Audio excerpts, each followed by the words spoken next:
จับต้องได้นะครับเนาะพี่น้องครับวันนี้ตั้นได้เดินทางมานี่ก็ขอความภาคภูมิใจนะครับจงเกิดขึ้นกับทุกท่านตัวและขอพ่อแม่พี่น้องเฮานะครับตั้งอกตั้งใจนะครับวันนี้นะครับจิตเป็นนายกายเป็นบ่าวนะครับถ้าจิตเฮาคิดดีทำดีปรารถนาดีสิ่งดีๆก็จะฟื้นคืนมาให้หมู่เฮานะครับเนาะใครอธิษฐานสิ่งใดนะครับเนาะสิ่งนั้นก็จะย้อนคืนมาสิ่งไหนที่มันเป็นสิ่งที่ดีบางงามมันก็จะล่าลดปลดไปโดยเฉพาะเรื่องแหล่งน้ำเรื่องสายน้ำนะครับก็จะทำให้หมู่เฮานั้นได้จุ่มอกจุ่มใจนะครับเนาะคนบะเก่าเพิ่นบอกว่าโอ้ตาน้ำได้เป็นเศรษฐีอีน่ะหมู่เฮาก็จะได้เป็นคนร่ำคนรวยโดยเฉพาะเรื่องของรวยจิตรวยใจนะครับเนาะอาจจะมีโภคทรัพย์ลาภยศสรรเสริญนะครับก็จะได้มาให้กับทุกท่านที่ปรารถนาในสิ่งดีงามครับวันนี้การจัดงานนะครับปีที่21แล้วเฮาก็มีการสลับซับเปลี่ยนกันไปตามเหมาะสมจัดที่บนดอยนางแก้วเฮานี่ก็หลายปีนะครับเพราะว่าเครือข่ายรุ่มน้ำแม่กวงเฮานะครับได้เกิดกำเนิดขึ้นเมื่อปี2543ละอย่างที่หลวงพ่อท่านพระครูชลทานพิทักษ์นะครับเนาะได้อู้มาตะกี้ว่าเฮามีประธานคณะกรรมการเครือข่ายลุ่มน้ำแม่กวงจาก5ตำบลในอำเภอดอยสะเก็ดของเฮาและ1ตำบลนะครับในอำเภอแม่อ่อนพี่น้องครับคือตำบลห้วยแก้วนะครับบดีน้อยใจตะกี้บ่ได้อู้บอกนะครับตำบลห้วยแก้วก็รวมเป็น6ตำบลตัวกันก็ได้ปลุกปั่นอู้จากันมาว่าเฮาจะรวมพี่น้องชาวบ้านเฮาได้มาช่วยกันสำนึกกึศถึงเรื่องของความสำคัญของดินน้ำป่าอากาศได้จะใดนะครับสองนี้ก็ปรากฏผลออกมานะครับพี่น้องครับภาคภูมิใจกันมาละนะเพราะนั้นประธานเครือข่ายคนเก่าๆตั้งแต่คนแรกมาละนะป้อชัยศิลป์รินแก้วนะครับเนาะตอนนี้อยู่ในนี่เรียบร้อยเป็นประธานคนที่1ซึ่งอาจารย์คณิตธนูธรรมเจริญอดีตก็เป็นหัวหน้านะครับสำนักงานพัฒนาป่าไม้นะครับคุณน้ำไม่กวงของเขาเนี่ยหรือว่าเป็นข้าราชการคนหนึ่งที่สนองงานตามโครงการอันเนื่องมาจากพระราชดำริของศูนย์ศึกษาการพัฒนาห้วยห้องไคร้นะครับเนาะแล้วก็ได้เชิญชวนนะครับหน่วยงานบอกว่าจะเป็นอุทยานบอกว่าจะเป็นป่าไม้นะรวมถึงหน่วยงานที่เกี่ยวข้องกับน้ำนะครับเช่นชลประทานก็ดีนะครับทรัพยากรน้ำก็ดีตลอดจนถึงคนที่ได้ใช้น้ำเช่นสำนักงานประปาเขื่อนแม่กวงก็ดีต่างๆเหล่านี้นะครับเฮารวมพลังกันโดยการนำของพ่อหลวงพ่อกำนันผู้ใหญ่บ้านนะครับทั้ง6ตำบลของเฮามีพ่อกำนันมีอดีตนะครับพ่อหลวงบ้านนะครับก็ช่วยกันเกาะกลุ่มลุมลางให้พี่น้องศรัทธาเจ้าบ้านเฮาได้มาร่วมทำกิจกรรมกันขึ้นมาจากจิตจากใจบ่มีการบังคับครับกรรมการนะครับเปลี่ยนกันเป็นนะครับเนาะมีการเปลี่ยนกัน2 ปีเปลี่ยน2 ปีเปลี่ยนอันนี้ก็คือกิจกรรมที่เราทำกันมาโดยกันฉันทามอบหมายให้สลับทำหน้าที่กันนะครับมีอดีตประธานนิยมสัตนาโคอดีตประธานพ่อหลวงมนเทียนบุญช้างเผือกอดีตประธานท่านรองวิรัตบุญเลืองยาอดีตประธานพ่อหลวงพรหมมินทร์นะครับเนาะพวงมาลานะครับหรือว่าพ่อหลวงธีรเมธนะครับคนดังแห่ง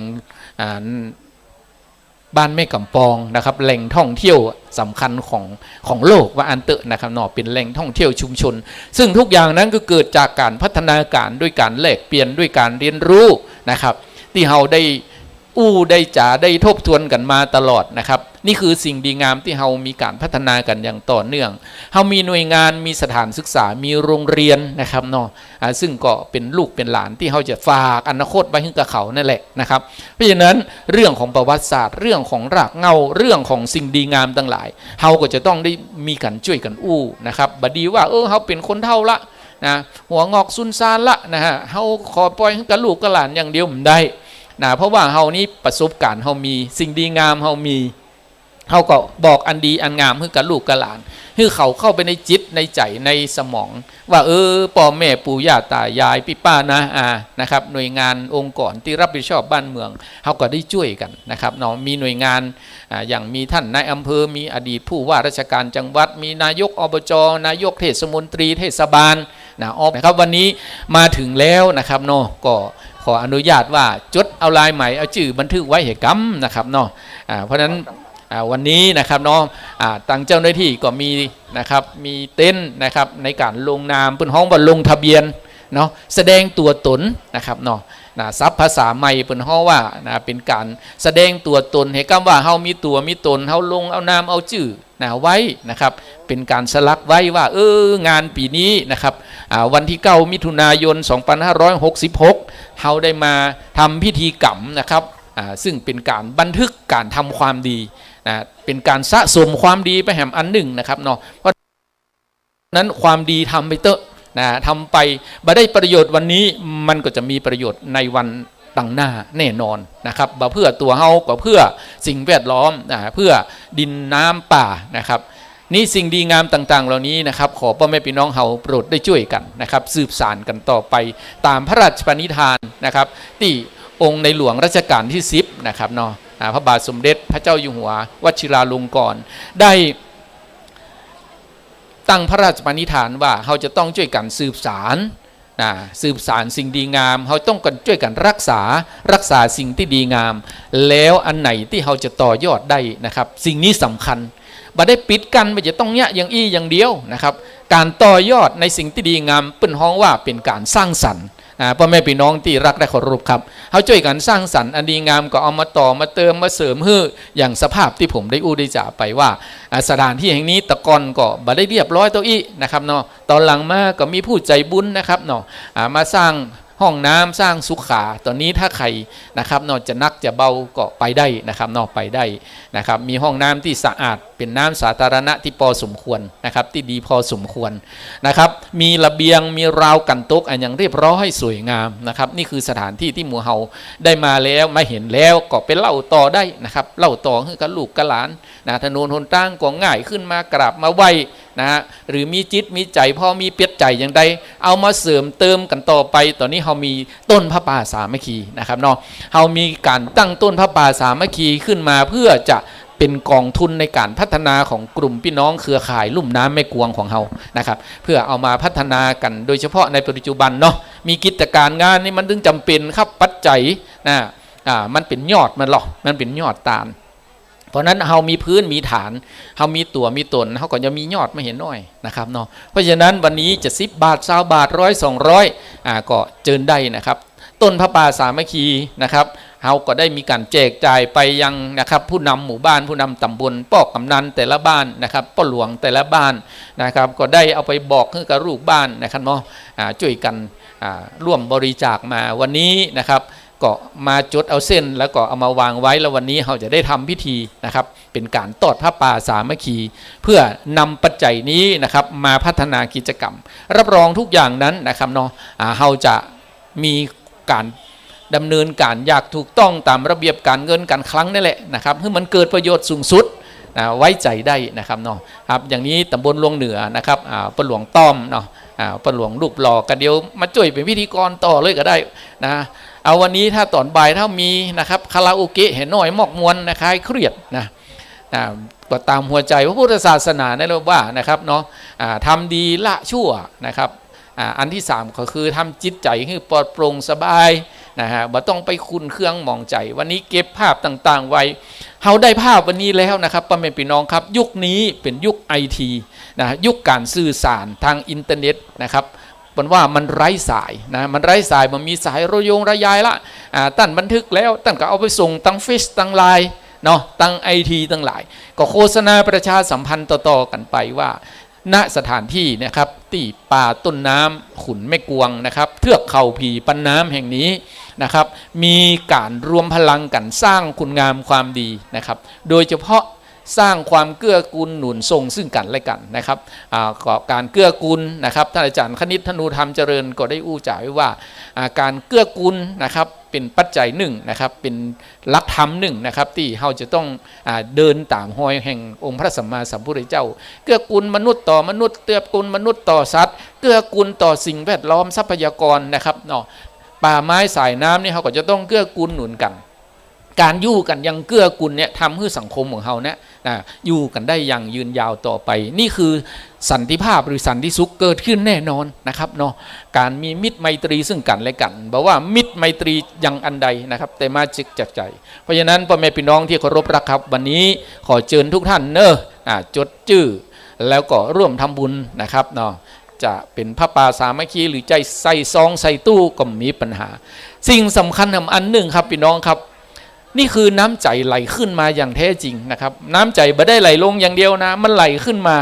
นะครับเนาะกองทัพเดินด้วยท้องนะครับเนาะวันนี้ก็มีเข้าห่อจากพ่อแม่พี่น้องหลายท่านนะ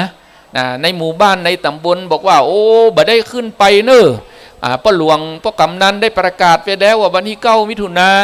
เขาจะไปจัดงานปูชาเทวดารักษาขุนน้ำนะครับบวงสรวงสิ่งศักดิ์สิทธิ์ทั้งหลายเพื่อให้สิ่งดำดีงามมันเกิดขึ้นให้น้ำอุดมสมบูรณ์หลั่งไหลลงไปให้มันเต็มเขื่อนแม่กวงเขื่อนแม่กวงบ้านเฮานี่นะองค์ในหลวงมหาบพิตรตั้งชื่อว่าเขื่อนแม่กวงนามสกุลมีตัวเนอร์พี่น้องเอ๋ยแม่กวงอุดมธาราอุดมธาราแปลหมายถึงว่าให้น้ำมันนักเพราะฉะนั้นถ้าเขาจะให้น้ำนักเนี่ยป่าไม้เขาก็จะต้องเขียวขจีฝนมันจะได้ตกนักแล้วมันก็จะไหลลงไปนะครับอย่างปีที่ผ่านมาน้ำแม่กวงนี่เต็มเกือบ100%พี่น้องเอ๋ยเกือบล้นสปริงเวย์น่าสบายใจได้นะครับก็สามารถที่จะเอาไปให้พี่น้องเกษตรกรนะเอาไปใส่ให้ใส่สวนนะครับใส่ต้งใส่นาสำคัญอันคือเอาไปเป็นน้ำประปานะไปเลี้ยงคนตึงเมืองเชียงใหม่นักท่องเที่ยวที่เป็นลังไหลมาเชียงใหม่ว่าเชียงใหม่น่าเที่ยวบอกว่าคนไทยบอกว่าคนต่างประเทศนะครับก็ได้รับน้ำจิตน้ำใจจากหมู่เฮาทั้งหลายโดยเฉพาะต้นน้ำแม่กวงของเฮาทำกิจกรรมวันนี้นะครับงานถือว่าเป็นมหากุศลอันยิ่งใหญ่เพราะฉะนั้นก็ขอพ่อแม่พี่น้องเฮานะครับร่วมจิตร่วมใจกันเลยเนอะนะครับมีข้าวห่อมากินกันนะครับวันนี้เฮามีข้าวห่อทำพิธีกิจกรรมตามจารีตฮีตฮอยประเพณีซึ่งก็จะได้กำหนดกันตั้งแต่เวลา10 โมงเป็นต้นไปนะครับเนาะเฮาก็จะกินข้าวห่อด้วยกันกินแล้วนะครับเนาะเฮาก็ช่วยกันดูแลความสะอาดเรียบร้อยนะครับบางทีมันรกรุงรังนี่คือสิ่งที่เราจะได้มาร่วมกันอนุโมทนาบุญนะครับเนาะครับก็คิดว่าช่วงนี้นะครับเรามีป้อนานถนอมนะครับซึ่งก็เป็นครูบาอาจารย์นะครับที่ชำนาญในการนะครับบวงสรวงในการทำให้เทพเท้าเทวาเทพาอาหักที่เราเคารพนับถือเชื่อกันมาโดยตลอดว่าถ้าเรานะครับศรัทธานับถือในสิ่งที่ควรนับถือตามมงคล38ขององค์พระพุทธเจ้าได้บอกมาว่าปูชาจะปูชนียานังเอตมังคารมุตตมังอันนี้เป็นภาษาเป็นบอกว่าการปูจาการปูจาในสิ่งที่ควรปูจานะครับเนาะสิ่งปูจานั้นก็เป็นการแสดงออกถึงความกตัญญูกตเวทิตาปูจาแล้วทำเมื่อเรามีความเป็นมงคลเป็นมหามงคลกับตัวกับตนของเขาเพราะฉะนั้นวันนี้ทุกท่านครับมาแล้วบัดได้หยังบัดได้สตางค์ปิกบัดได้เงินปิกแต่เขาได้บุญได้กุศลได้คุณงามความดีนี่คือความภาคภูมิใจของหมู่เฮาครับวันนี้ก็เราจะเริ่มประกอบพิธีกันตั้งแต่เวลา10 โมงนะครับพิธีการพ่ออาจารย์ถนอมนะครับก็จะได้ทำพิธีปูชาท้าวจตุโลกบาลทั้ง4นะครับเนาะเทพไทยเทวาอาหักที่รักษาขุนน้ำแม่กวงของเฮาแห่งนี้นะครับป้อนานก็จะได้กล่าวบวงสรวงถึงเจ้าแม่นางแก้วเจ้าตี่เจ้าตางเจ้าป่าเจ้าเขานะครับ16 จันฟ้า15 จันดินพนาคาพนาคีพนางธรณีเทวบุตรเทวดานะครับเนาะตู้อย่างกู้อันที่เฮาเคารพนับถือตั้งแต่สมัยบูชาตายายเฮาป้อนานก็จะห้ำหมดนะครับเนาะเพราะฉะนั้นในช่วงที่ป้อนานได้ได้ห้ำได้โยงเป็นห้องสวดโยโกห้องนะครับเนาะคือหมด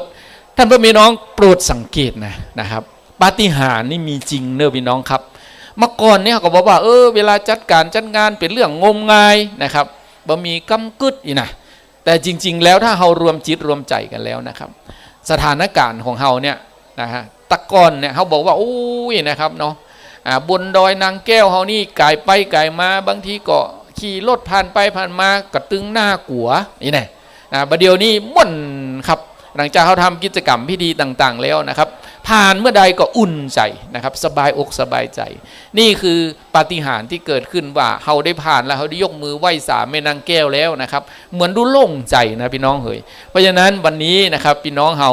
นะครับนำสิ่งใดมาก็แล้วแต่นะครับเนาะจะมาให้มาหอมหรือนะครับอย่างติดไม้ติดมือมาเราถือว่ามามีส่วนร่วมมามีส่วนร่วมกันสร้างกระบวนการเรียนรู้ที่ดีงามรักษาสืบสานสิ่งดีงามให้เกิดขึ้นนะครับเพราะนั้นเราก็จะมีการประชาสัมพันธ์โปรโมท อย่างที่ตะกี้นะครับหลวงพ่อได้ได้จ่าไปว่า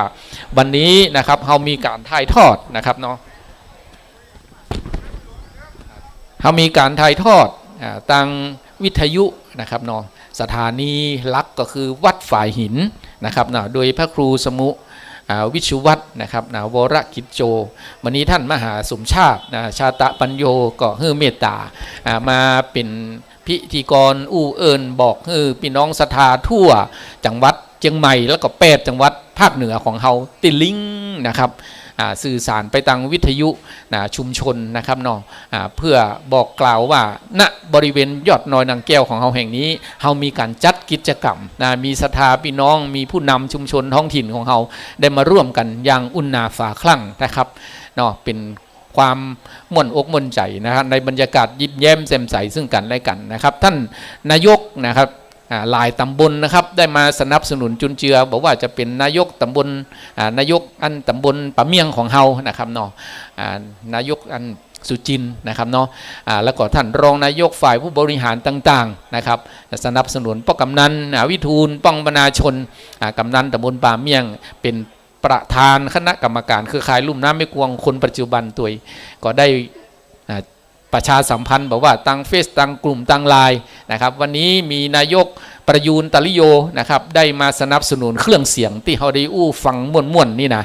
ต้องขอบคุณตึงทีมงานผู้บริหารทั้งนายกทั้งรองนายกนะครับเนาะ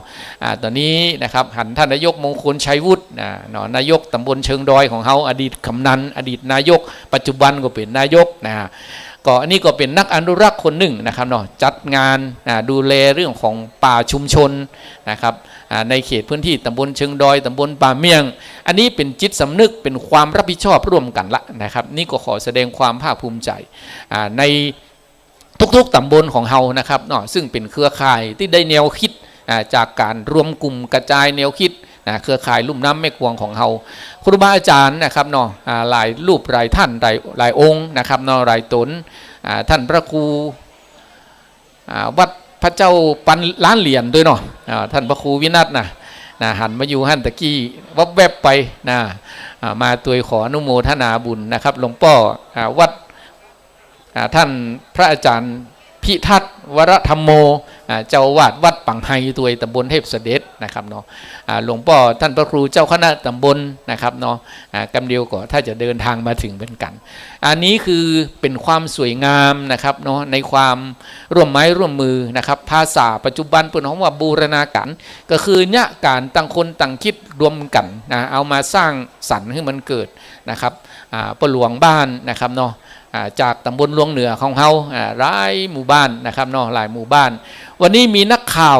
นักข่าววันนี้นะครับเนาะช่องเชียงใหม่นิวเนาะนะครับเนาะหลายช่องนะครับวันนี้นะฮะก็จะมาเก็บภาพเก็บภาพแล้วก็ส่งแชร์ไปให้สาธารณะได้รับรู้รับทราบกันว่าปีนี้การจัดงานของเขาเป็นปีที่21นะครับท่านนายกจากตำบลห้วยแก้วนะครับเนาะท่านรองบุญสนนะครับนอกก็เดินทางมาถึงพร้อมกับทีมงานผมคิดว่าวันนี้นั้นนะครับก็เป็นความสวยงามเป็นความหลากหลายนะครับที่เราจะได้ร่วมกันสืบสานกันต่อไปตั้นหัวหน้าประครองเชียงแรงนะครับเนาะตั้นหัวหน้าโครงการพัฒนาป่าขุนน้ำแม่กวงของเราเนี่ยนะครับเนาะอันเนื่องมาจากพระราชดำริตั้นก็เป็นผู้ที่นะครับเป็นคนใจดีนะครับประสานนักประสานสิบทิศนะครับเนาะมีทีมงานมีน้องนกมีเจ้าหน้าที่นะครับก็ประสานกันมีน้องรินนี่ถือว่าเป็นมือประสานมือเลขามือไอทีนะครับรวบรวมกิจการงานท่านพ่อกำนันท่าน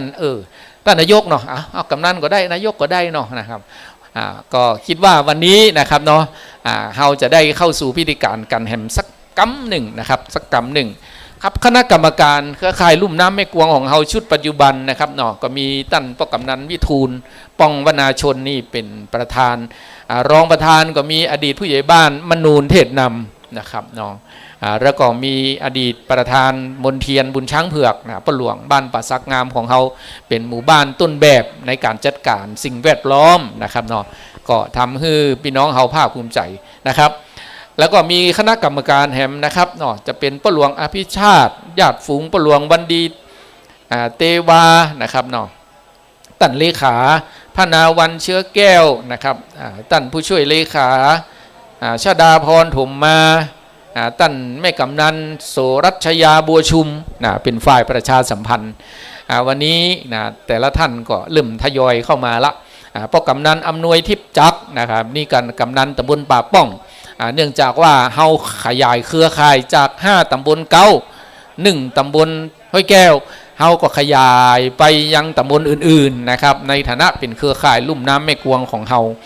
ครับแล้วก็มีปะหลวงเสถียรมายังนะครับปะหลวงหมู่บ้านปงกุมหมู่4นะครับท่านปะหลวงธีรยุทธนามสวัสดิ์ปะหลวงวิชัยเปงเรือนนะครับท่านปะหลวงภูทนนท์วงกุญญาเนี่ยเนาะอันนี้ก็เป็นปะหลวงใหม่ไฟแรงนะครับเนาะจากบ้านกาดใหม่เนาะกาดใหม่ วันนี้น่าเป็นปนห้องว่าบัณฑิตมหาลัยมหาจุฬาลงกรณ์ป้ายแดงนะครับเนาะวันนี้นะครับพี่จำเนียนป้าจำเนียนนะครับพงกันทานี่ป้าจำเนียนนี่ก็เป็นว่าที่บัณฑิตคนใหม่เป็นประธานเครือข่ายทสมอาสาสมัครพิทักษ์ทรัพยากรธรรมชาติและสิ่งแวดล้อมซึ่งเขาก็มีกิจกรรมมาเป็นปีนะครับภาพเมื่อปีแรกสมัยประธานป้อชัยศิลป์ดินแก้วนี่เขาเคยจัดงานนะครับมีการจิบอกไฟกันนะเอาบอกไฟ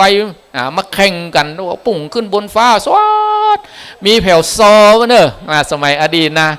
ม่วนกันครับมีซอมีแข่งบอกฟุ้งบอกไฟสนุกสนานม่วนอกม่วนใจกันเป็นรวมคนกันขึ้นมานะครับถัดจากนั้นมานะครับสมัยของท่านประธานวิรัตบุญเรืองยานี่เขาก็มีการจัดเอาเครือข่ายนะครับจากต่างอำเภอต่างจังหวัดมารวมกันมาถึงประธานนิยมสัตนาโคมาถึงประธานรุ่นที่ผมเป็นอาจารย์จิรพัฒน์เป็นก็เหมือนกันเขาก็จะมีเครือข่ายจากต่างจังหวัดไปตึงยังเครือข่ายลุ่มน้ำตังลำปุมลำปางเครือข่ายลุ่มน้ำตังแม่แจ่มอมก๋อยเครือข่ายน้ำฝางเครือข่ายน้ำลาวนี่นะเขาก็ติดต่อกันมาจนถึงปัจจุบันนะครับเนาะนี่คือความสวยงามของการสร้างเครือข่ายก็เป็นตามยุคปัจจุบันมันบอกว่าเน็ตเวิร์กนะครับเน็ตเวิร์กก็คือเครือข่ายนะครับพี่น้องผูกพันกันไว้สมัยต่างพระสงฆ์องค์เจ้าต่างหัววัดหัววาเขาก็บอกว่าเติงหัววัดกันนั่นแหละนะครับเนาะทำให้กิจการงานนี้นะครับเกิดขึ้นโดยปริยายนะครับเวลามีการจัดงานมาก็มีการประชาสัมพันธ์เดือนมิถุนายนนะครับเนาะเมื่อก่อนเฮาก็จะกำหนดเอาใกล้เคียงว่าเป็นเดือนเก้าเดือนเก้านี่เป็นเข้าสู่หน้าฝนระบบราชการเพิ่นก็ประกาศว่านะครับมดช่วงแล้งหลังจากมีนาเมษาเข้าสู่พฤษภามิถุนาก็จะเป็นเดือนเก้าก็จะเริ่มนะครับเปิ่นห้องเริ่มหญ้านาละวานตะก้ากันละแล้วก็ใส่นาใส่ปลูกเข้าปลูกน้ำกันนะครับน้ำก็จะหลั่งไหลลงมาพิธีการปูชาเทวดารักษาคุณน้ำนะครับก็จะได้บอกกล่าวยังผีตงผีนาผีป่าผีเขาว่าตั้งแต่นี้ต่อไปก็ขอให้มีความอุดมสมบูรณ์เรื่องของน้ำท่าต่างหน่วยงานที่เราได้ฟังกันมานะครับแม้กระทั่งในหัวในวังก็จัดงานเป็นเพราะว่าจะรดพนังคันพืชมงคลจะรดพนังคันแหลกนาขวัญนะครับก็มีการเสี่ยงท้ายว่าปีนี้น้ำจะนักก่อนะครับพืชพันธุ์ธัญญาหารอันใดจะมีราคาดีน้ำจะนักจะน้อยจะใดจะมีฟ้ามีฝนตกนักหนาป้าป้านขนาดไหนอย่างใดก่อนน้ำจะท่วมตั้งใดจะน้อยตั้งไหนตีนาตีลุ่มตีดอนจะเป็นจะใดอันนี้ก็เป็นการทำนายทายทักครับมาปูชาเทวดารักษาคุณน้ำเฮาก็จะได้บอกกล่าวให้เทพเทวดาหาฮักว่าก็ขอถ้าน้ำนักก็ขอจะไปฮื้อมันไปหัวไปปังจะไปไหลทะลมหรือว่าเป็นห้องว่าภาษาบาเดียวเป็นห้องจะไปฮื้อมันสไลด์ทะลมยังเฮาไปสัมพันธ์กับพี่น้องต่างเมืองน่านเมื่ออดีตที่ผ่านมาตังดอยเมืองน่านเพิ่นจะปลูกข้าวโพดนักเวลาฝนตกลงมาก็สุมมาเตอะเหมือนคนเฮาบนหัวบ่มีผมนั่นแหละเนาะบ่มีผมเวลาฝนตกลงมาน้ำก็จะไหลจะปังทำให้มันโยดนะฮะแต่ฟังโยดดอยโยดเกิดอันตรายนะครับ เพราะฉะนั้นเฮาลุ่มน้ำกวงเฮามีแหล่งน้ำที่อุดมสมบูรณ์นะครับมีป่าไม้ที่เขียวขจีฝนตกลงมาคือมันตกมาเต็มที่แต่บางฮือมันหัวบางฮือมันปังคือมันไหลไปตามร่องน้ำที่เฮาดูแลเฝ้าระวังกันเข้าไปเป็นน้ำแม่กวงนะครับคือเป็นน้ำแม่กวงที่มีความอุดมสมบูรณ์เหมือนชื่อเหมือนนามสกุลว่าเขื่อนแม่กวงอุดมธาราครับพ่อแม่พี่น้องเนาะครับวันนี้นั้นนะครับเฮาทั้งหลายก็มาตั้งจิตอธิษฐานด้วยแรงอธิษฐานนี่แหละครับสำคัญแรงอธิษฐานนี่สำคัญมากๆครับพี่น้องครับครับท่านรองนะครับตำบลห้วยแก้วนะครับเนาะวันนี้ท่านนายกอาคมมาก็ปกติท่านรองจะเป็นคนได้รับมอบหมายนะครับเนาะครับเพราะกำนั้นนะครับทุกหมู่บ้านที่ผมได้เอ่ยชื่อก็ดีผมได้เอ่ยก็ดีกำเดียวเราจะได้เริ่มประกอบพิธีกันละนะครับเนาะครับก็มาถึงแล้วนะครับขอบดีครับโอ้พ่อแม่พี่น้องจากบ้านปางจำปีเนี่ยเอาในมีครูบาไฟเข้ามาตัวนะครับตั้นปะหลวงอันปะหลวงบ้านหนองบัวพัฒนานะครับแม่หลวงอรวรรณนะครับเนาะแม่หลวงอรวรรณเพราะฉะนั้นครับวันนี้ถือว่าเป็นความหลากหลายแต่นะครับเนาะหน่วยงานราชการนะครับตั้งอุทยานตั้งป่าไม้ตั้งชุดเฉพาะกิจนะครับมีทหารมีตำรวจนะครับมีข้าราชการวันนี้เจ้าหน้าที่ตำรวจแต่เจ้าก็มาดูแลนะครับเรื่องของจราจรถนนหนทางเจ้าหน้าที่นะครับบรรเทาสาธารณภัยนะครับหน่วยงานก็ห่วงใยครับรถราที่วิ่งเข้ามานะครับเนาะอาจจะยึกยักซะหน่อยนะครับก็ดูความปลอดภัยให้เรียบร้อยที่จอดรถจอดรานะครับเนาะก็ยังบอกให้กว้างขวางสักตะใดแต่เราสามารถจอดตามหิมถนนหนทางได้นะครับเนาะครับวันนี้ใครจะมาเก็บภาพจะได้ก็เชิญได้เนอะเดี๋ยวผมจะได้และให้หน่อยจะได้เก็บภาพให้สวยงามนะครับเนาะ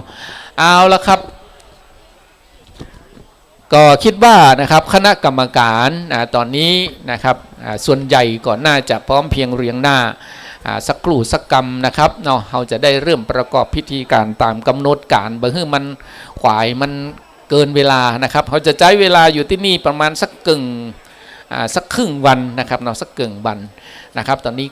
9:29 นาทีนะครับป้อนานถนอมก็คงจะได้เตรียมพร้อมละนะฮะ ครับพี่น้องครับ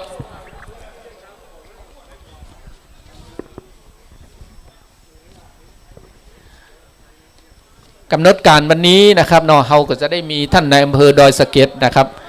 ท่านธนกิจฉันทะจำรัดศิลป์นะครับจะได้ให้เกียรติมาเป็นประธานในพิธีในงานของเราในวันนี้ตัวยนะครับเนาะครับก็เราจะเริ่มนะครับน่าจะสัก10 โมงนะครับป้านานจะทำพิธีบวงสรวงปูจาบ้านเฮานี้เป็นฮ้องว่าปูจาส่วนใหญ่แล้วจะเป็นการปูจาแต่ถ้าตังภาคกลางตังอีสานนี้เปิ้นจะชอบไปตังบวงสรวงนักนะครับเนาะอันนี้เครื่องครัวบวงสรวงนี่บันน้อยนะครับของเฮานี่ก็บันน้อยเหมือนกันนะครับเนาะในพิธีการอันพอดิบพอดีเฮาบันทึกภาพนี้แชร์ต่อไปยังสาธารณชนนะครับเนาะก็จะทำให้ผู้คนได้เกิดความศรัทธาลังไหลกันมาประกอบพิธีนะฮะแล้วก็ความเมตตาปราณีตั้งหลายนะครับก็เป็นตังคำกล่าวว่าเป็นความเมตตาปราณีมันมีใครบังคับจะหาไม่หลังมาเหมือนฝนอันชื่นใจจากฟากฟ้าสุราไรสู่แดนดินนะวันนี้จากฟ้าลงดินจากดินก็จะไหลเป็นสายน้ำเป็นสายทานสายใจหลั่งไหลลงไปนะสร้างความชุ่มฉ่ำสิ่งตั้งหลายที่เราเดินทางกันมานี่นะครับเราปฏิบัติกันมาเนี่ยนะครับเป็นฮ้องว่าเราเดินตามหอยนะครับตามหอยป่อนะตามหอยแห่งองค์พระสัมมาสัมพุทธเจ้านะครับเนาะซึ่งธรรมะปรากฏได้ธรรมชาติเป็นธรรมะเป็นชาติก็คือการเกิดการเกิดของธรรมก็คือตั้งเกิดขึ้นตั้งอยู่ดับไปอันนี้คือธรรมดาแต่เพราะฉะนั้นสิ่งเขาดับไปเขาจะเหลือไว้อย่างเดียวคือความดี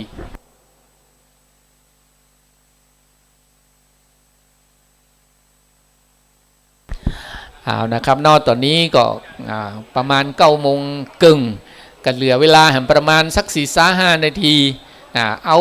9:39เนาะน้องรินเนาะจะได้ให้ป้านานถนอมนะครับได้ประกอบพิธีตามความเชื่อ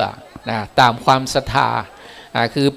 ปูจาเท้าจตุรกบาลทั้งสี่เทพเท้าเทวาเทวดารักษาคุณน้ำบอกกล่าวยังเจ้าแม่นางแก้วนะครับซึ่งก็มีตำนานอันยาวนานมาเมื่อสมัยอดีตนะครับพี่น้องเฮาก็สามารถไปเปิดพอนะครับ Google ไปเซิร์ชพอว่าแม่นางแก้วเนี่ยเปิดมีประวัติจะได้นะครับเนาะตะกอนคนเฒ่าคนแก่ก็เล่ามาถึงปัจจุบันเขาก็ปรับเปลี่ยนไปโดยการเข้าไปนั่งนะครับสัจจะอธิษฐานขอนะครับความศักดิ์สิทธิ์ทั้งหลายของพระพุทธรูปพระเจ้าดังใจพระนาคปกก็ดีแม่นางแก้วก็ดีอำนวยโอโจกให้หมู่เฮาเรียบร้อยแล้วนะครับจะเข้าสู่พิธีสงฆ์เราจะมีการรับฟังพระธรรมเทศนาเป็นการเทศนาแบบพื้นเมืองนะครับแบบพื้นเมืองเนาะเป็นธรรมแบบล้านนา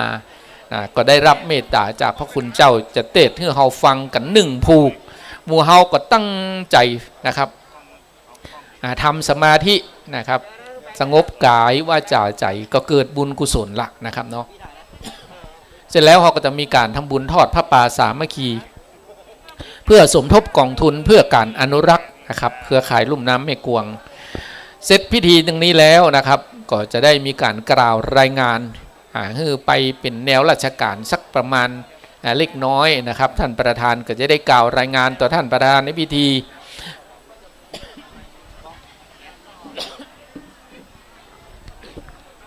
ครับประธานเครือข่ายลุ่มน้ำแม่กวงคนปัจจุบันก็คือท่านกำนันนะครับน.วิทูลป้องวนาชนจะได้กล่าวรายงานต่อท่านประธานในพิธีก็คือท่านธนกิจฉันทะจำรัดศิลป์นะครับเนาะฉันทะจำรัดศิลป์นายอำเภอดอยสะเก็ดนะครับจากนั้นก็จะเป็นการรับฟังปาฐกถาฟังบรรยายพิเศษถึงเรื่องของความสำคัญของการร่วมไม้ร่วมมือเรื่องการรักษาป่าไม้สายน้ำแล้วก็จะได้ฟังนะครับทิศทางแนวทางต่อไปจากนักวิชาการจากผู้เชี่ยวชาญเรื่องของการสร้างกลุ่มสร้างเครือข่ายสร้างจิตสำนึกตามแนวทางพระราชดำริก็คือท่านอาจารย์คณิตท่านหูจำเจริญของเฮานะครับก็จะได้มาพบปะกับท่านผู้มีเกียรติแก่นำองค์กรต่างๆ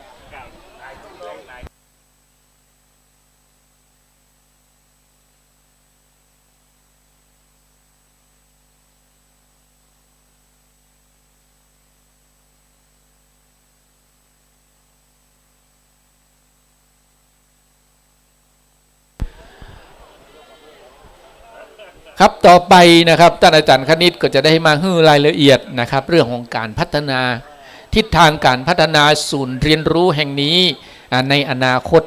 คร่าวๆก็คือตอนนี้เราจะมาร่วมกันนะครับ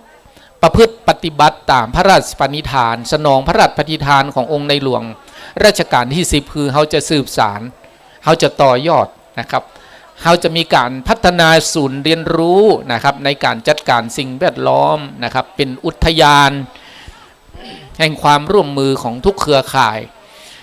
ณบนบริเวณนะครับบนยอดดอยนางแก้วแห่งนี้ซึ่งเราก็กำลังอยู่ขั้นตอนของการเสนอโครงการเพื่อขอการรับการสนับสนุนขออนุญาตการใช้พื้นที่จากเจ้าของพื้นที่ก็คือหน่วยงานป่าไม้และอุทยานนะครับเนาะตามระบบของราชการซึ่งขั้นตอนจะเป็นยังไงต่อไปนะครับเนาะแล้วการระดมทรัพยากรระดมทุนต่างๆที่เราจะดำเนินการร่วมกันคือเป็นรูปโอ้สวัสดีครับป้าหลวงครับเนาะวันนี้ก็ทางป้าหลวงหมู่ที่7บ้านปางจำปีโอ้ในวันนี้ชุดเฉพาะกิจนะครับเนาะอสกรนะครับเนาะมทบ33นะครับเนาะอันนี้เป็นจิตอาสาจิตอาสาเป็นกำลังสำรองที่สำคัญนะครับเนาะในการสนับสนุนกิจกรรมวันนี้ก็มีท่านหัวหน้ามีท่านศัสดีมีทหารกองหนุนมีทหารกองเกินมีชุดเฉพาะกิจมีท่านผู้นำสมปองเนียมรินเนาะอันนี้ในนามของกลุ่มพี่น้องจิตอาสาชาติพันธุ์อ้าวผมถ่ายตัว มานี้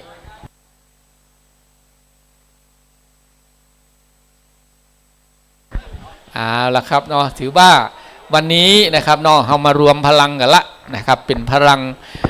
ตามที่มีพุทธภาษิตบอกว่าสุขาสังคสะสามัคคีความสามัคคีก่อให้เกิดสุขอันนี้มีความสุขแต่นะครับเนาะจากยอดปัจจัยไตยทานจากพระป่าสามัคคีนะครับตอนนี้เขาก็เอามาตั้งนะครับอยู่เบื้องหน้าของแต่ละคนแต่ละท่านเขาจะได้ร่วมกันอนุโมทนาบุญ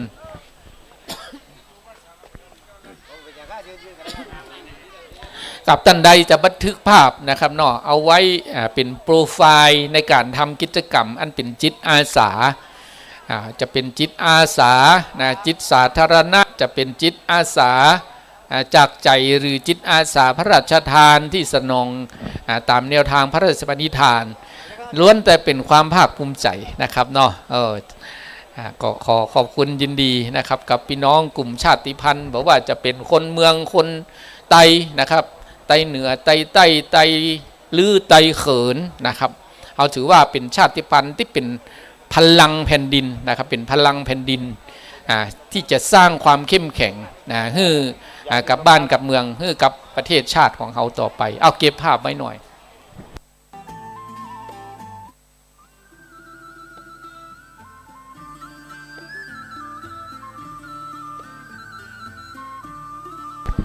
เอาละครับตอนนี้ป้านานถนอมนะครับเนาะนั่งรอตั้งแต่เจ้านะครับเนาะกับการให้สัมภาษณ์การให้ข้อมูลนะครับอันที่เป็นข้อมูลทางการสร้างสรรค์ทั้งหลายมีความจำเป็นอย่างยิ่งนะครับเนาะมีความจำเป็นอย่างยิ่งที่เราจะต้องช่วยกัน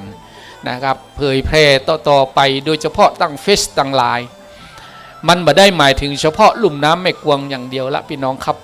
มันหมายถึงลุ่มน้ำของทั้งประเทศไทยครับลุ่มน้ำแม่กวงของเราจริงๆนะครับมันเกิดขึ้นจากแม่น้ำ5 สายนี่ก็อาจจะเป็นการทบทวนเนี่ยน้อยก็ได้น้ำ5 สายสำคัญของเราเครือข่ายลุ่มน้ำแม่กวงของเราเกิดขึ้นสายแรกก็คือน้ำแม่กวงเริ่มต้นแต่เนี้ยนะครับไหลลงไปเส้นที่2คือเส้นสายน้ำแม่หวานนะครับเนาะสายน้ำแม่หวานก็จะมาเริ่มต้นตั้งแต่โดยขุนลังกาไหลมาผ่านบ้านแม่ตอนนะครับล่องมาแล้วก็ลงมาปลายทางที่บ้านแม่หวานนะครับติดถนนที่นี่เส้นที่3คือเส้นสายน้ำแม่วองนะครับแม่วองน้ำแม่วองก็จะเริ่มตั้งแต่ตำบลเทพเสด็จเหมือนกันคือเริ่มตั้งแต่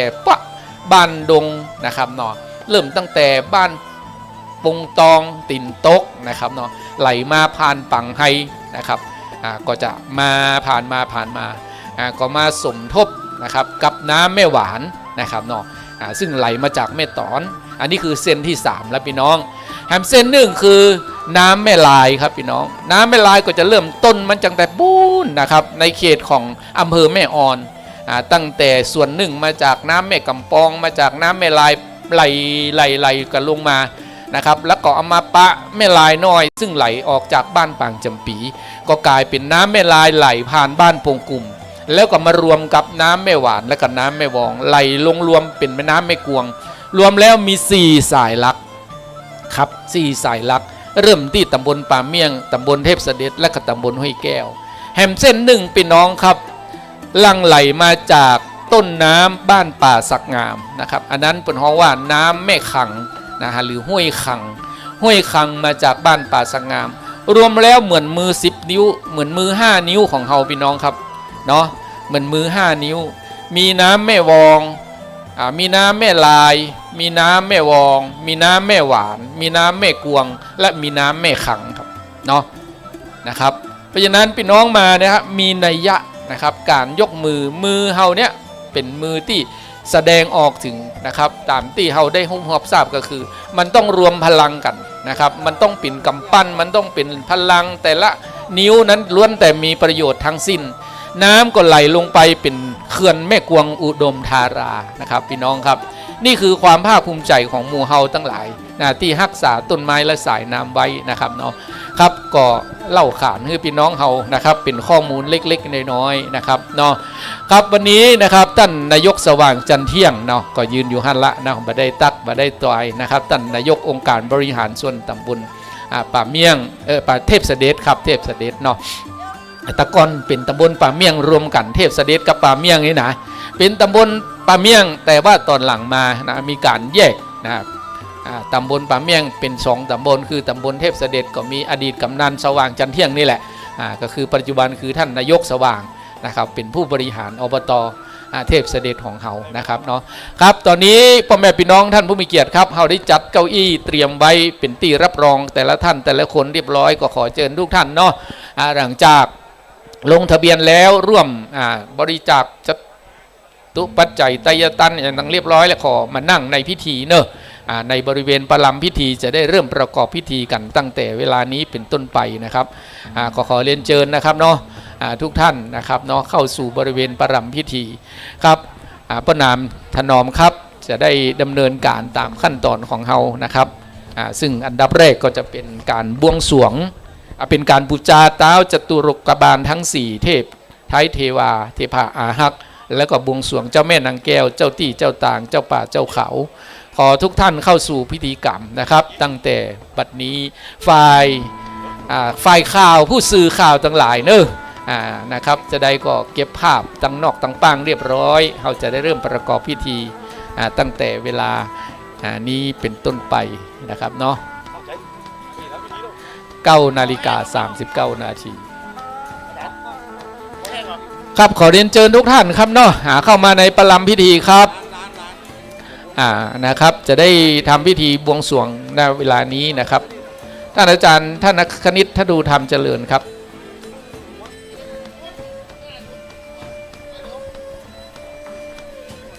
อันนี้ชุดเข้มแข็งจากตำบลเชิงดอยนะครับเนาะ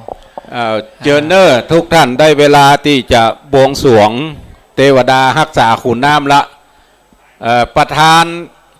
อดีตประธานหัวหน้าหน่วยเฉพาะกิจแม่กวงแม่ลายไหนแฮมประสักงามปังไฮเจ้าที่ทหารเจ้าที่อุทยานสัตว์ป่าและพันธุ์พืชของอันห้วยของไข่เด้อเนาะกำนันผู้ใหญ่บ้านเด้อเนาะขอเชิญท่านประดับกัดเข็มเพชรนะครับเนาะแล้วก็ท่านผอ.โครงการเขื่อนแม่กวงด้วยนะครับเนาะเชิญทุกท่านครับเชิญทุกท่านและเนาะเดี๋ยวจะได้ประกอบพิธีปูชาเต้าจตุโลกบาลทั้ง4ก่อนอาจารย์จิรพัฒน์สงสัยแท้ได้ไม่ตัวนั้นคือท่านผู้นานถนอมหลังจากนั้นเราก็จะได้ประกอบพิธีบวงสรวงเชิญทุกภาคส่วนเลยเนอะตีหน้าโต๊ะเครื่องบวงสรวงเนาะกำนันผู้ใหญ่บ้านผู้ช่วยสารวัตรแพทย์เชิญเลยเนอะปอน้อยปอนานปออาจารย์เชิญตีหน้าโต๊ะบวงสรวงทุกท่านเลยขอเชิญทุกท่านเลยเนาะอาจารย์จิรพัฒน์พร้อมหรือยังเอาไม้หรือยังได้เวลาขอเชิญปอนานถนอม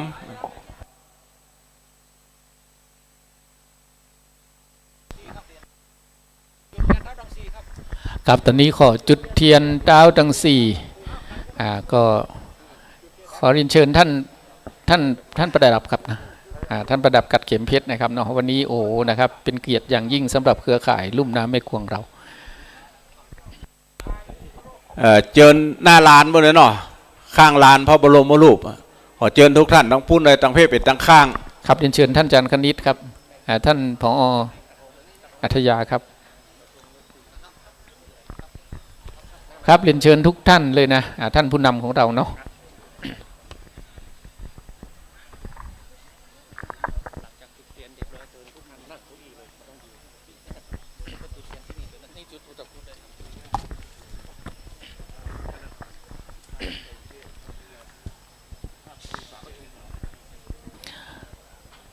ครับตอนนี้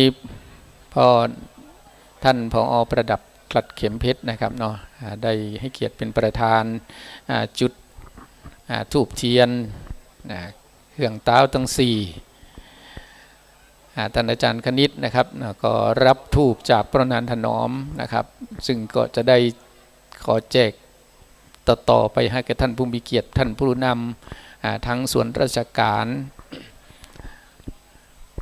ท่านผู้นำท้องที่ท้องถิ่นนะครับเนาะ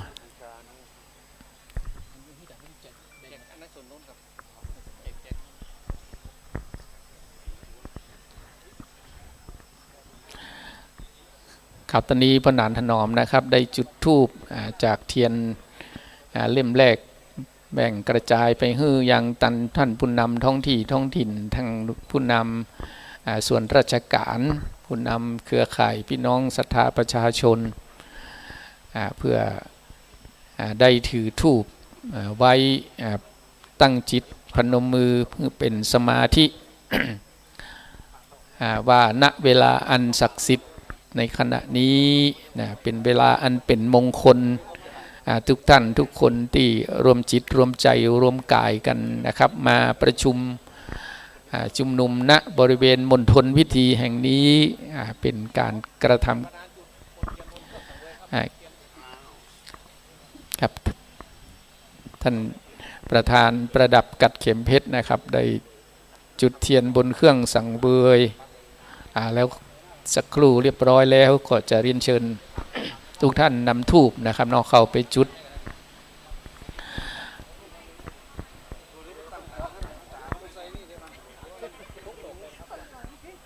ทุกท่านเลยกระจายแบ่งกันไปเลยนะครับนอกตั้งจิตอธิษฐานนะครับรวมจิตรวมใจจะได้เป็นตีฮับหูฮับทราบยังเทพเทวาอาหัก เจ้าที่เจ้าฐานตีฮักษายสถานที่บริเวณเทือกเขาผีปันน้ำแห่งนี้นะครับว่าศรัทธาความเชื่อที่บริสุทธิ์ของท่านผู้นำเครือข่ายทุกภาคส่วนได้มาประกอบพิธีกันณบนลานศาลเจ้าแม่นางแก้วเทือกเขาบนดอยนางแก้วแห่งนี้ในวันที่9 มิถุนายน 2566ซึ่งเป็นวันอันเป็นมงคลอย่างยิ่งขอเทพเทวาสิ่งศักดิ์สิทธิ์ที่เราเคารพนับถือบรรพบุรุษบุพการีที่รักษาสถานที่แห่งนี้ไปทั่วพื้นที่ทั้งจังหวัดเชียงใหม่จังหวัดเชียงรายนะครับได้โปรดรับรู้รับทราบครับ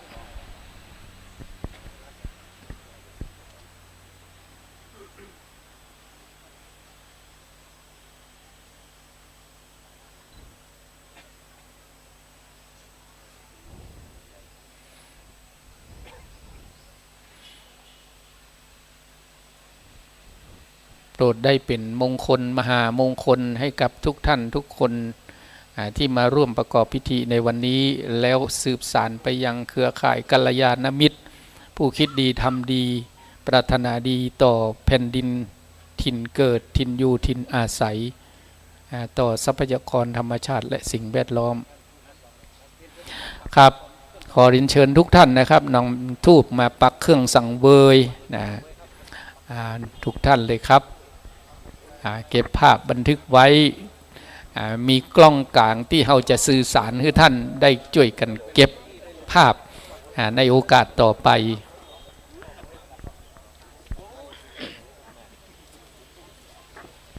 สวัสดีครับท่านรองนายกสวัสดีครับโอ้ท่านผู้หลวงครับครับ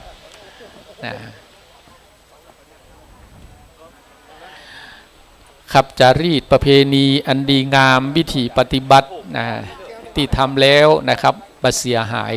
ทำแล้วล้วนแต่จะมีสิ่งดีต่อเนื่องสืบสานต่อไปนี่คือสิ่งที่เราพึงจะต้องรักษาสืบสานกันไว้ให้เป็นเสน่ห์เมืองไทยให้คู่วิถีวัฒนธรรมประเพณีไทยของเราโดยเฉพาะเมืองเหนือล้านนาจะต้องรักษากันไว้สืบสานกันต่อไปนะครับเพื่อให้ดำรงคงไว้ยัง ของดีอันมีคุณค่าของผืนแผ่นดินที่เฮาห่วงแหนกันนะครับเนาะ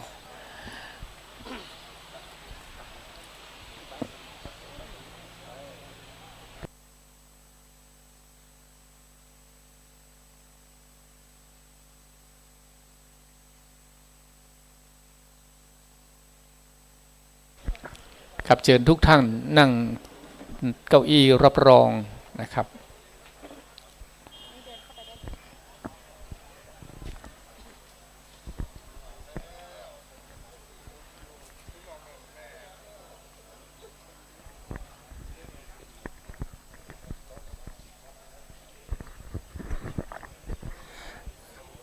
บัดนี้จากได้ประกอบพิธีพรีกรรมบอกกล่าวเทพไทยเทวารักษาป่าไม้สายน้ำแม่กวงแม่ลาวพร้อมด้วยขุนน้ำณขุนน้ำยอดดอยนางแก้วเขตติดต่อจังหวัดเชียงใหม่เชียงรายโดยศูนย์เครือข่ายอนุรักษ์ลุ่มน้ำแม่กวงเฮาท่านทั้งหลายได้มาพร้อมกันณที่นี้ท่านประธานในพิธีและตัวแทนเราท่านทั้งหลายได้จุดธูปตามเตียนไว้ที่เต้าตังสี่เป็นที่โบราณมนแล้วและบนเครื่องพริกรรมบัดนี้จักได้ขอโอกาสเวลาพระเจ้าพระสงฆ์ท่านผู้ทรงเกียรติทุกท่านเข้าสู่พิธีการพริกรรมบอกกล่าวณบัดนี้นะโมตัสสะภะคะวะโตอะระหะโตสัมมาสัมพุทธัสสะนะโมตัสสะภะคะวะโตอะระหะโตสัมมาสัมพุทธัสสะนะโมตัสสะภะคะวะโตอะระหะโตสัมมาสัมพุทธัสสะตรีนิสิงเหสัตตานาเคปัญจปิสโนนะเมวะจะเอกยักโขนาวะเทวาปัญจนะมามิหังพุทโธโรกัสสะสะลังมติสรนังอรหังกุศลานะโมพุทธายะอะอิสุละสัพพะสุนะโมพุทธายะสุเวสสุวรรณโนโสภควาปุพพะสุสาปลัญญันตุพุทธพุทเทหิเจหิจะอาคะอาเคหิเจมะมะคะเลนะคะเลทะวัญญังสัทธาราเจนะเมนะมิตวาสังโฆสังเคหิเจหิจะอาคะอาเคหิเจมะมะคะเวนะคะเวทะวัญญังสัทธาราเจนะเมนะมิตวาปัญจมาเลชิโนนาโถปโตสัมโพธิมุตตมังจตุสัจจังปะกาเสสิธรรมัจจังกังปวัตตเยสัจจวัชเชนะโหตุเมชยะมังคลังสาตุโอกาสาภูมะเทวะคาแต่เทพเทวดารักษาที่อยู่สถานที่นี้มาเมินนานและเทพเทวารักษาสถานอยู่เฝ้ารักษาเขตในที่นี้ผู้ข้าตั้งหลายได้ปากันมาตั้งเครื่องขีญาปุจจาตั้งหลายตั้งมวลพร้อมทุกภาคนานาเป็นของปุญญาแก่มเลี้ยงมีตั้งปูญาหมากเมียงลูกสมของหวานเป้าตาลกล้วยอ้อยตามโบราณจารีตบ่คือได้พิษจากทำนองกองทำแล้วนำมาตั้งไว้เพื่อยกยื่นไว้ยอถวายขออัญเชิญเจ้าตั้งหลายจงมีใจหมายภายโพธมีกรรมขุนโนดขุนนาฮับเอายังสุปะพยัญชนะหลายสิ่งอันมีรสยิ่งหลายพระการแล้วจงมีใจบานบ่เศร้าหักษาเจ้าสมณะสัทธามวลหมู่สัทธาผู้ข้าตั้งหลายมวลหมู่อันใดนั่งและยืนเรียงลายที่นี้จุตนจุองค์จุผู้จุคนหือใดเปิกพ้นเสียจากพญาที่กังวลสัพพะเคราะห์อุบาทโพยภัยตั้งเสนียดจังไรมืดเศร้าอย่าได้เข้ามาหาขอจงได้พิทักษ์รักษาป่าไม้สายน้ำขุนเขาที่นี้ทั้งหลายทั้งมวลขอผู้ข้าทั้งหลายอย่าได้มีเหตุเป็นอาเพศอันตรายอย่าได้ชิบหายม้วยมอดหือได้อยู่ด้วยสัสดีตัสสานุภาเวนะด้วยอานุภาพของตัวเทพเทวาทั้งหลายทั้งมวลแม่นางแก้วพ่อแสนคำลือรักษาที่นี้เมินนานจุงเฮอผู้ข้าทั้งหลาย อันได้มาพร้อมกันที่นี่มีความสุขเกษมใจอย่าขาดอย่ามีพยาธิโลกาข้อปีเดือนวันยามนานาน้อยใหญ่อย่าได้มาปานจุงสุขสำราญกูคำเจ้าตามดังพุทธภาษาพระบาลีแห่งพระเจ้าหากเทศนาว่าสัพพตุขาสัพพพญาสัพพโลกาสัพพอุปทวาสัพพสัตโธสัพพอันตรายาวินาสันตุในทีฆากาละบัดนี้ยามนี้เป็นต้นไปนั่นจุงจักมีเตียงแต่ดีลีสักเก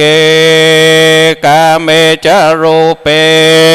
กิเรนสิงกาลันตาเตจันตารดิเควิมาเนทีเปรัตเทจะคามเม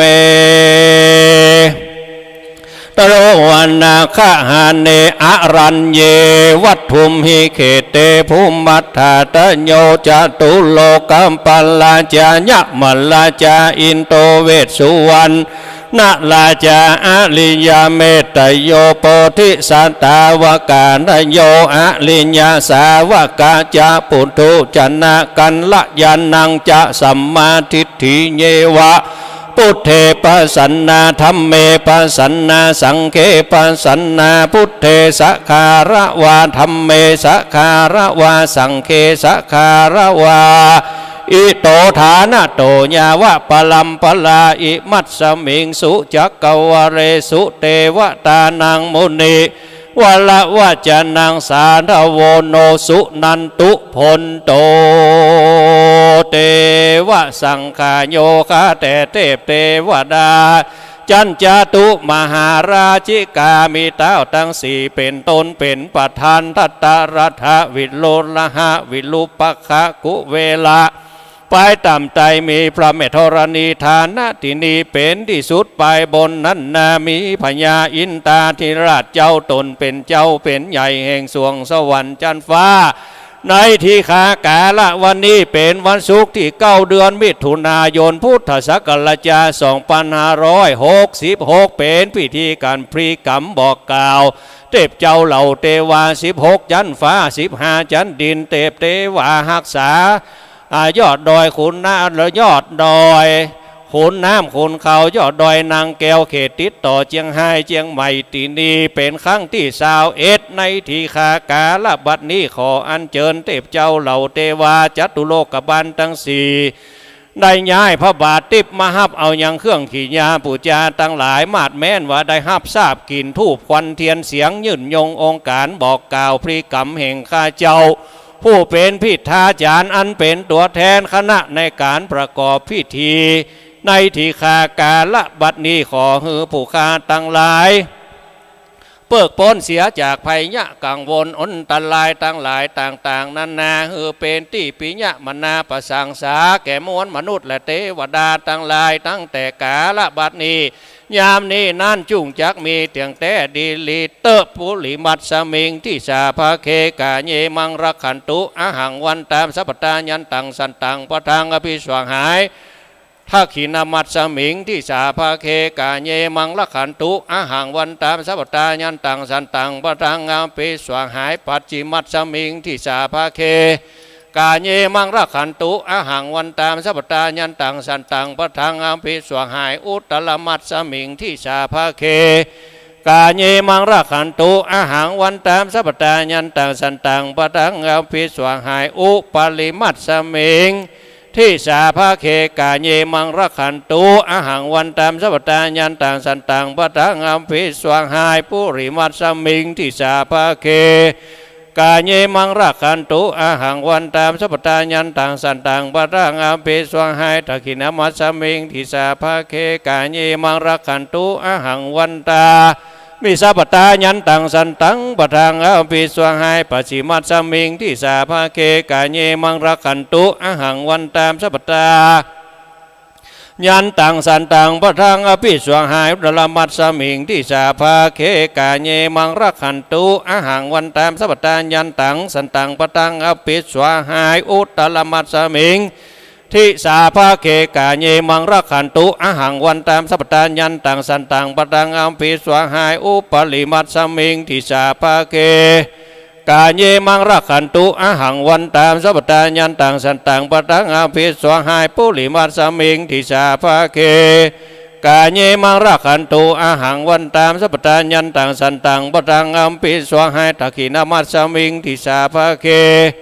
กาเยมังรักขันตุอาหังวันตามสัพพตายันตังสันตังปะทังอาภิสวหายปัจฉิมัสสมิงทิสาภาเคกาเยมังรักขันตุอาหังวันตามสัพพตายันตังสันตังปะทังอาภิสวหายตละมัสสมิงทิสาภาเคกาเยมังรักขันตุอาหังวันตามสัพพตายันตังสันตังปะทังอาภิสวหายอุปาลิมัสสมิงทิสาภาเคกาเยมังรักขันตุอาหังวันตามสัพพตายันตังสันตังปะทังอาภิสวหายเทวีรุทธธานิธรณีขังคาเทวิยาเทวตาอันว่าเทวดาตั้งหลายจงจักฟังลาฝูงเทพเต้า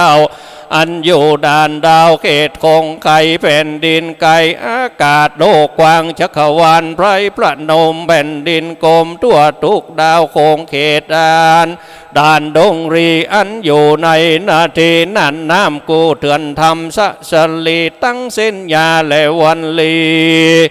ตั้งกิลีปัปปะเตอสุเรมากมวลมีตั้งกลุ่มพันกันทัปปัญญขะมาเหสีไตลาอเวจีธิราชโยมบิบาลจตุโลกสี่องค์การจอมเจื่องเต้าธิราชเยื่ององค์อินอมรินจันฟ้าจักกามาวจระอันเจิญมาตัวตั้งโขงโซรัสะแผ่ถึงพรหมม้วนมากทลาบต่อเต้าเนวสัญญาเทวบุตรเทวดาอินพรหมยมราชขุดนาคน้ำบาลไมไอส่วนเต้าจตุโลกบันทั้งสี่แม่นางธรณีแม่นางแก้วองค์หลวงพ่อปู่แสนคำเลืออันอยู่เฝ้าฮักษายังทานตินีอันเป็นขุนน้ำยอดดอยนางแก้วเขตติดต่อเชียงใหม่เชียงรายผู้ค้าตั้งหลายขออัญเชิญมาปัตตาอนุโมทนาลวดเป็นสักขีพยานว่าผู้ค้าตั้งหลายอันมีเจ้าสมณะศรัทธาและมูลศรัทธาทั้งภายในภายนอกมีใจเข้าออกเสมอกันภายในมีพระสังฆเจ้าจุโตนหนภายนอกหมายมีผู้ค้าตั้งหลายอันมีเครือข่ายอนุรักษ์ลุ่มน้ำแม่กวงแต่นาที่นี้ทุกที่ทุกตำบลนาใดพร้อมด้วยเจ้าให้เจ้านาประชาชนจุผู้ใหญ่น้อยยิ่งใจผู้มีส่วนเกี่ยวข้องจุคนได้มีเอกฉันทะพร้อมเพียงเลี้ยงนากันตกแต่งห้างตำดาหามาโดยชอบประกอบด้วยเจตนาจัดหามายังเครื่องภาริกรรมปูจาตั้งหลายมวลฝูงดีนำมาทะปันนาตั้งไว้ในฐานะที่นี้พร้อมเพียงแล้วบัดนี้ขออัญเชิญเทพเจ้าเหล่าเทวาแม่นางแก้วพ่อปู่แสนกำลืออันเป็นเก้าอยู่นี่เทพเทวา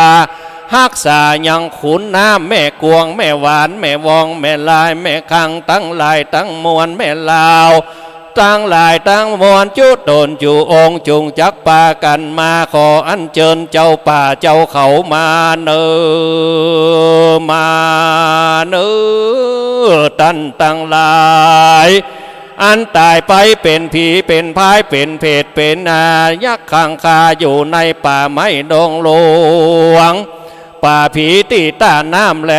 หนตางหลวงเก้าไม่ใหญ่ไม่หลวงไม่กวงไม่ตันยอดขอดขุนดอย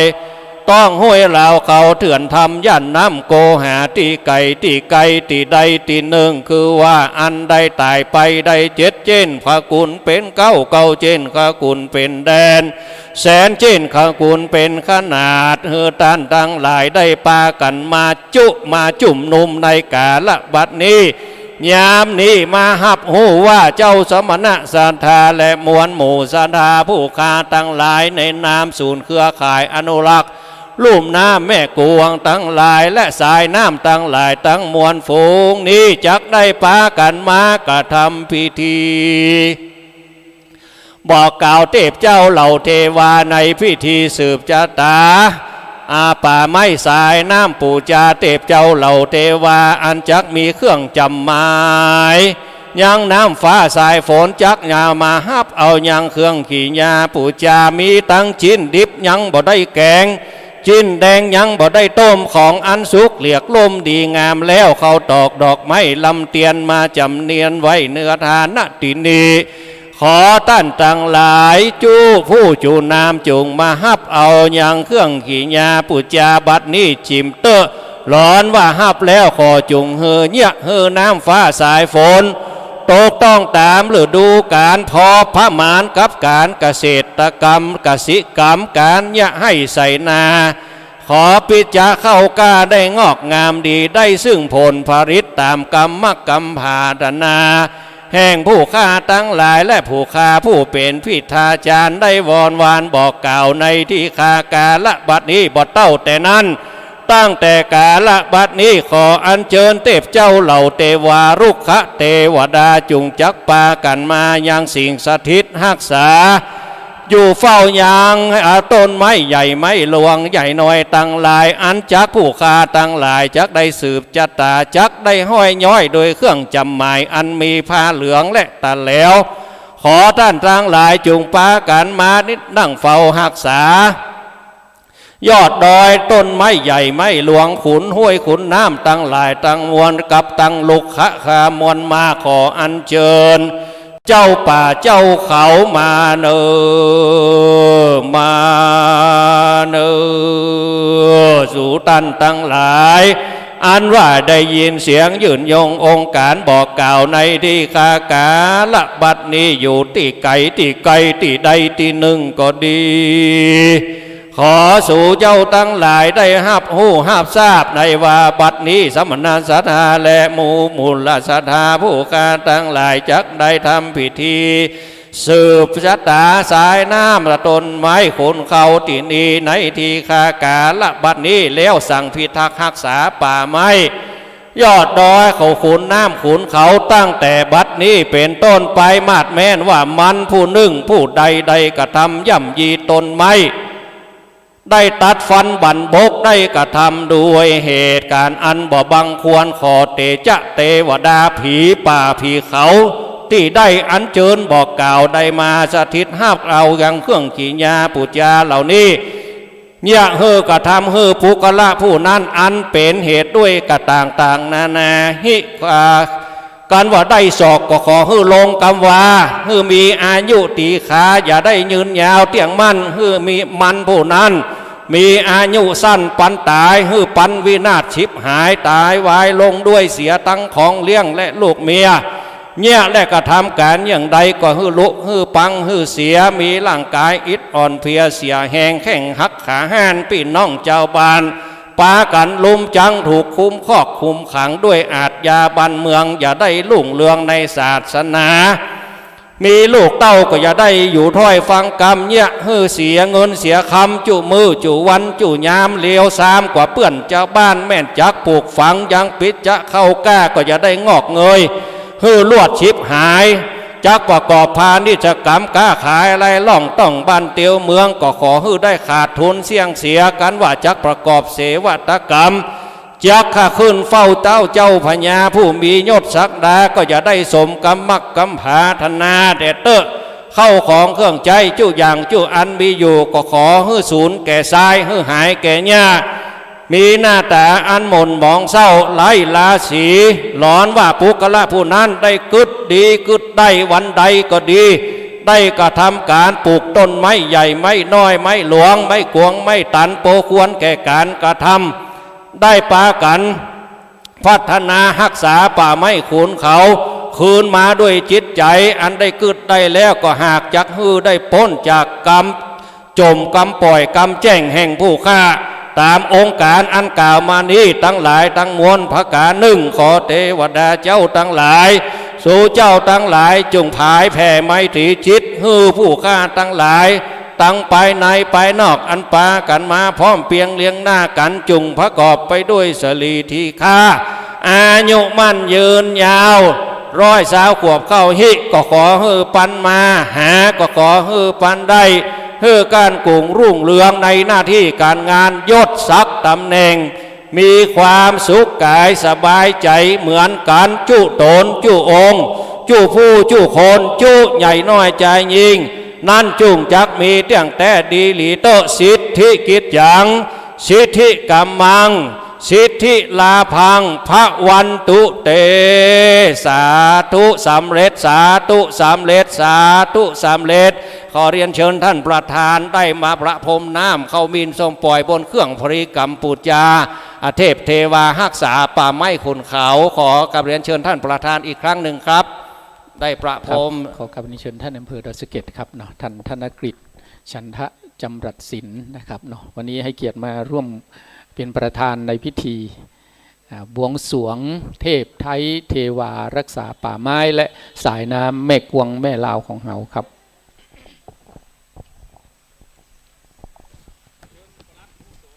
ครับขอเรียนเชิญท่านปลัดอาวุโสอำเภอเวียงป่าเป้านะครับท่านปิยะกลทีและท่านปลัดอาวุโสดอยสะเก็ดด้วยนะครับเนาะ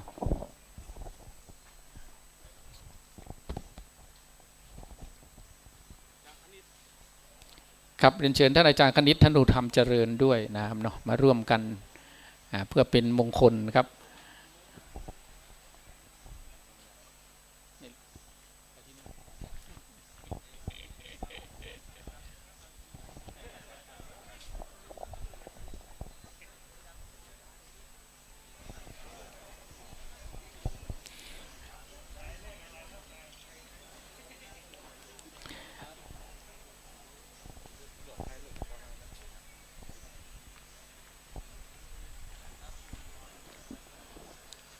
นะครับได้รับฉันทามอบหมายจากปนานถนอมเจ้าพิธี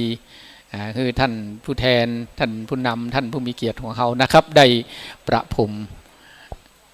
น้ำมนต์นะครับที่ได้มีการ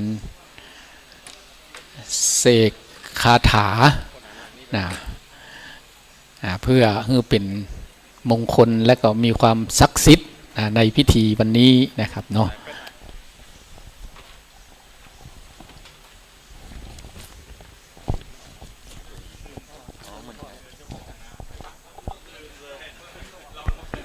นิมนต์พระสงฆ์ทุกรูปนะครับที่ได้อาราธนาไว้นะครับท่านพระครูปริยัติรัตนาโชติท่านพระคุณเจ้าวัดฝ่ายหิน2 รูปวัดสารปีวัดตัดเหมยวัดปังไฮนิมนต์นะครับซึ่งตอนนี้พิธีกรรมการปูจาเทวดารักษาขุนน้ำก็เป็นที่บัวละมวลลงไปต่อไปเราจะได้เข้าสู่ภาคพิธีกรรมในทางพระพุทธศาสนาสืบไปเนื่องด้วยว่าทางเชียงใหม่เรานี่จะเอาพราหมณ์ก่อนสงฆ์ทางเชียงไฮ้จะเอาสงฆ์ก่อนพราหมณ์จะมาเหมือนกันนิมนต์ท่านพระครูสังฆลักษณ์สุเมธท่านเลขาป่าเมี่ยงแห่งรูปหนึ่งนะครับนิมนต์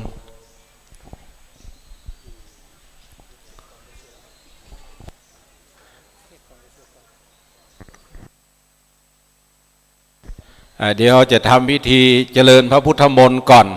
เราจะเทศฟังเทศมรูนตอนนี้ก็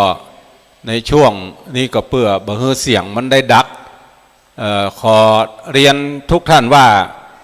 การประกอบพิธีในวันนี้ในขณะนี้เฮา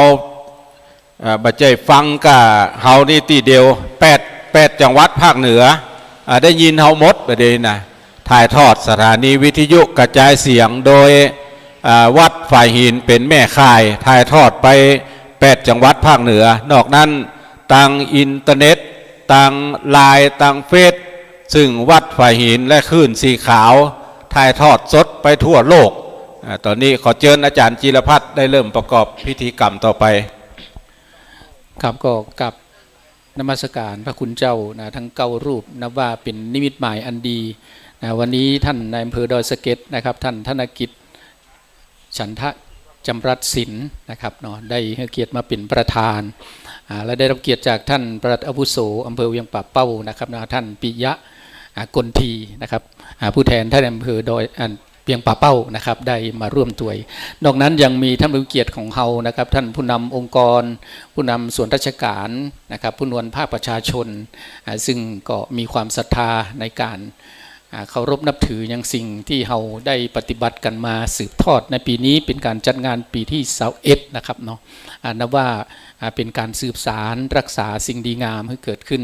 บรรยากาศต่อไปนี้นะครับจะได้ประกอบพิธีเพื่อให้เป็นมงคลตามแนวทางแห่งประเพณีและพุทธศาสนานะครับอันดับแรกครับผมขอกราบเรียนเชิญนะครับท่านธนกิจฉันทะจำรัดศิลป์ท่านนายอำเภอดอยสะเก็ดครับประธานพิธีจุดเทียนธูปบูชาพระรัตนตรัยขอเรียนเชิญทุกท่านพนมมือสงบกายวาจาใจพร้อมกันครับ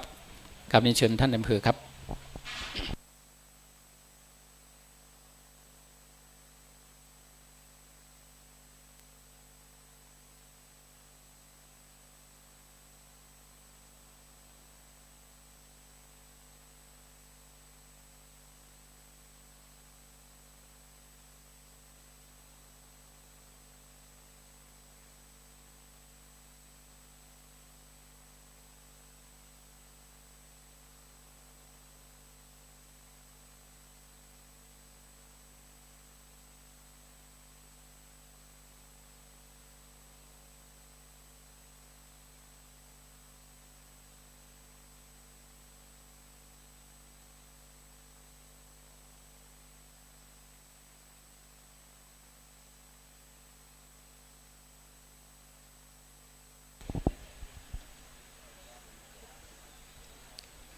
ครับเป็นเรื่องของความอุดมสมบูรณ์นะครับเรื่องของธรรมชาติที่ปลอดโปร่งนะครับมีลมโกรกพัดมาเป็นสัญญาแห่งความสมบูรณ์เรื่องของอากาศนะครับในยุคปัจจุบันนะครับเรื่องของเครดิตคาร์บอนเรื่องของออกซิเจนที่เราจะต้องช่วยกันสร้างสรรค์นะครับให้โลกใบนี้เป็นโลกสีเขียวมีอากาศที่บริสุทธิ์นะครับที่พวกเราได้มาสัมผัสในโอกาสของการมาร่วมพิธีนะครับประเพณีบวงสรวงเทพเทวารักษาป่าไม้และสายน้ำนะครับเป็นการสัมผัสจับต้องด้วยชีวิตจริงเรื่องนี้นะครับก็ขอให้ทุกท่านนั้นได้ร่วมกันภาคภูมิใจในการรักษาไว้นะครับซึ่งธรรมชาติที่สะอาดนะครับซึ่งเป็นสิ่งที่กำลังคุยกันในยุคปัจจุบันสะอาดนะครับซึ่งเป็นสิ่งที่กำลังคุยกันในยุคปัจจุบัน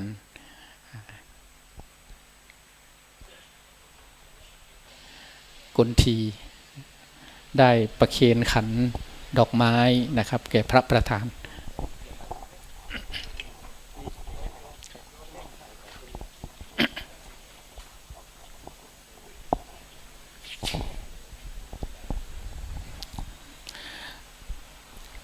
กับโอกาสนี้ก็ขอเรียนเชิญนะครับท่านผอ.ประดับกัดเข็มเพชรนะครับได้จุดเทียนบาทน้ำมนต์นะครับขอเรียนเชิญครับ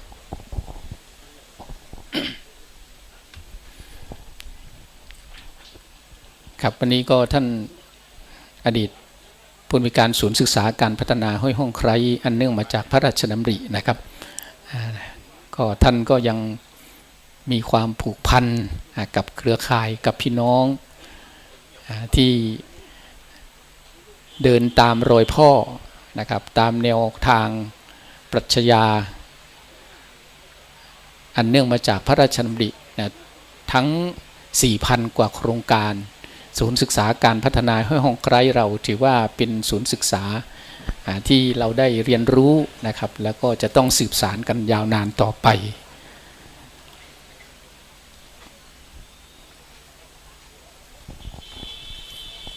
บัดนี้เราท่านทั้งหลายน้อมจิตน้อมใจเข้าสู่พระรัตนตรัยกราบกราบกราบอิมินาสกาเลนะพุทธังอภิปูชยามะอิมินาสกาเรนะธัมมังอภิปูชยามะอิมินาสการเรนะสังฆังอภิปูชยามะอะระหังสัมมาสัมพุทโธภควาพุทธังภควันตังอภิวาเทมิกราบสวาคาโตภควตาธัมโมธัมมังนัมสสามิกราบสุปฏิปันโนภะคะวะโตสาวกสังโฆสังฆังนามามิกราบมะยังพันเตติสารเนนะสหปัญจศีลานิยาจามะทุติยัมปิมะยังพันเตติสารเนนะสหปัญจศีลานิยาจามะตาติยัมปิมายังพันเตติสารเนนะสังฆปัญจศีลานิยาจามะนะโมตัสสะภะคะวะโตอะระหะโตสัมมาสัมพุทธัสสะนะโมตัสสะภะคะวะโตอะระหะโตสัมมาสัมพุทธัสสะนะโมตัสสะภะคะวะโตอะระหะโตสัมมาสัมพุทธัสสะนะโมตัสสะภะคะวะโตอะระหะโตสัมมาสัมพุทธัสสะนะโมตัสสะภะคะวะโตอะระหะโตสัมมาสัมพุทธัสสะนะโมตัสสะภะคะวะโตอะระหะโตสัมมาสัมพุทธัสสะพุทธังสรณังคัจฉามิพุทธังสรณังคัจฉามิธัมมังสรณังคัจฉามิธัมมังสรณังคัจฉามิสังฆังสรณังคัจฉามิสังฆังสรณังคัจฉามิทุติยัมปิพุทธังสรณังคัจฉามิทุติยัมปิพุทธังสรณังคัจฉามิทุติยัมปิธัมมังสรณังคัจฉามิทุติยัมปิธัมมังสรณังคัจฉามิทุติยัมปิสังฆังสรณังคัจฉามิทุติยัมปิสังฆังสรณังคัจฉามิตติยัมปิพุทธังสรณังคัจฉามิตติยัมปิพุทธังสรณังคัจฉามิตติยัมปิธัมมังสรณังคัจฉามิตติยัมปิธัมมังสรณังคัจฉามิตติยัมปิสังฆังสรณังคัจฉามิตติยัมปิสังฆังสรณังคัจฉามิปานาติปาตาเวระมณีสิกขาปะทังสมาธิยามิปานาติปาตาเวระมณีสิกขาปะทังสมาธิยามิอาทินนาตานาเวระมณี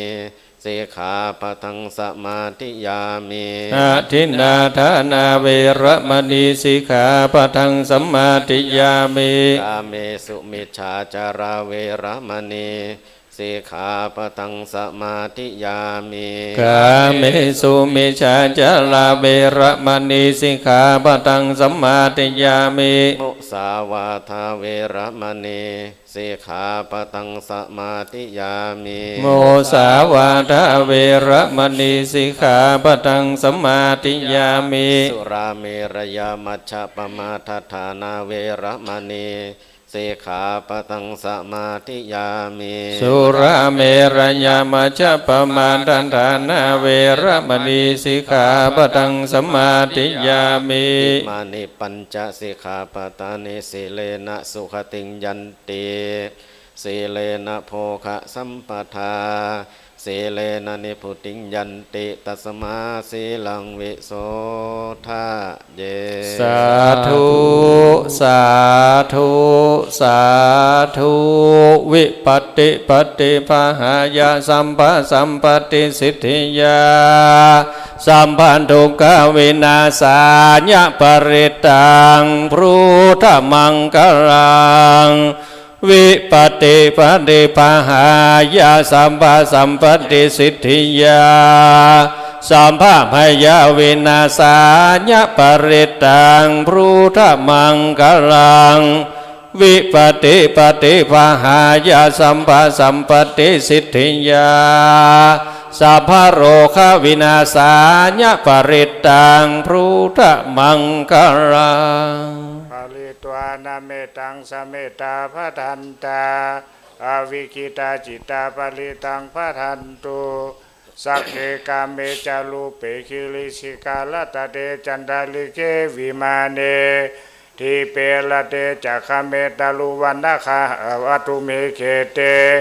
ภูมิมาจยันตุเทวสาลตาวิสาเมยคาคันธาพนาคาที่ทันตาสันติเกยังมุนิลาวาจานังสาตโวเมสุนันโตธรรมสวนากาลุหยัมปะทันตาธรรมสวนากาลุหยัมปะทันตาธรรมสวนากาลุหยัมปะทันตานะโมตัสสะภะคะวะโตอะระหะโตสัมมาสัมพุทธัสสะนะโมตัสสะภะคะวะโตอะระหะโตสัมมาสัมพุทธัสสะนะโมตัสสะภะคะวะโตอะระหะโตสัมมาสัมพุทธัสสะพุทธังสรณังคัจฉามิธัมมังสรณังคัจฉามิสังฆังสรณังคัจฉามิทุติยัมปิพุทธังสรณังคัจฉามิทุติยัมปิธัมมังสรณังคัจฉามิทุติยัมปิสังฆังสรณังคัจฉามิตติยัมปิพุทธังสรณังคัจฉามิตติยัมปิธัมมังสรณังคัจฉามิตติยัมปิสังฆังสรณังคัจฉามิพุทโธมังคลสัมพุทโธสัมพุทโธทิปัสสุตโมพุทธมังคลมาคัมมาสัพพทุกขะปะมุญจเลธัมโมมังคลสัมพุทโธคัมมิโลทุตาโสวานุงคัมมามังคลมาคัมมาสัพพยาปะมุญจเลสังโฆมังคลสัมพุทโธวาลาทักขินายโยอนุตตโรสังฆมังคลมาคัมมาสัพพโรคาปะมุญจเลสัมพุทเทอาทาวิสัญจทาวาทาสัญจสาสะเกสัทธาสาสานินามามิสิลาสาอาหังเตสังธัมมันจาสังฆัญจาทาเรนะนามามิหังนามาการานุภาเวนันตัวสัพเพอุปาทาเวหเนกาหันตารายาปิวินาสันโทอาเสสะโตสัมโหเทปัญจปัญญาสัญจาสาสะเกตาสาสัตตาสาสานินามามิสิลาสาหังเตสังนัมมันจาสังฆัญจาทาเรนะนามามิหังนามาการานุภาเวนันตัวสัพเพอุปาทาเวหเนกาหันตารายาปิวินาสันโตสัตโตสัมโพเทอุตาราสเตอาทาจตาริสาสาสะเกวิสติสัตตาสาสานินามามิสิลาสา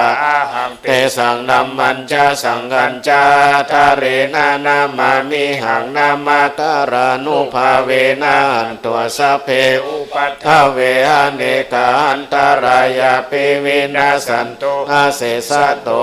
นะโมอะระหะโตสัมมาสัมพุทธัสสะมะหิสิโนนะโมหุตตมะธัมมัสสะสวะคาตาเสวะเตนิธานะโมมหาสังฆัสสะปิวิสุทธาสิลาติติโนนะโมมาตยารัตสารัตนาตยาสาสาตุกังนะโมมาคติตัสสะตัสสะวัตุตยาสปินะโมการะปะภาเวนะวิคัจฉันตุธ ทวานะโมการานุภาเวนะสุวันเตโหนตุสัพพะทานะโมการาสะเตเสนะวิธิเมโหมิเตสวาอะเสวนาจะภารานังพันติตานันจะเสวนาปูชาจะปูชานิยานังเอตัมมังคารามุตตะมังปฏิรูปะเตสาวาโสจะบุเพจะกาตาบุญญาตาอันตสัมมาปานิติจะเหตัมมังคารามุตตะมังพหุสัจจัญจะสิปัญจวินัยโยจะสุสิกิโตสุภาสิตาจยาวาจาเอตัมมังคารามุตตะมังมาตาปิตุปาทานังพุทธธาราสะสังฆาโหอานาคุลาจะกัมมันตาเอตัมมังคารามุตตะมังทานัญจะธรรมจาริยัญจะยาตากานัญจะสังฆาโหอานะชานิกัมมานิเอตัมมังคารามุตตะมังอาราติวิราติปะปะมาชาปานาจะสัญญาโมหะปะมาโทเมสุเอตัมมังคารามุตตะมังคาราโอจานิวัตโตจะสันตุติจักตัญญูตา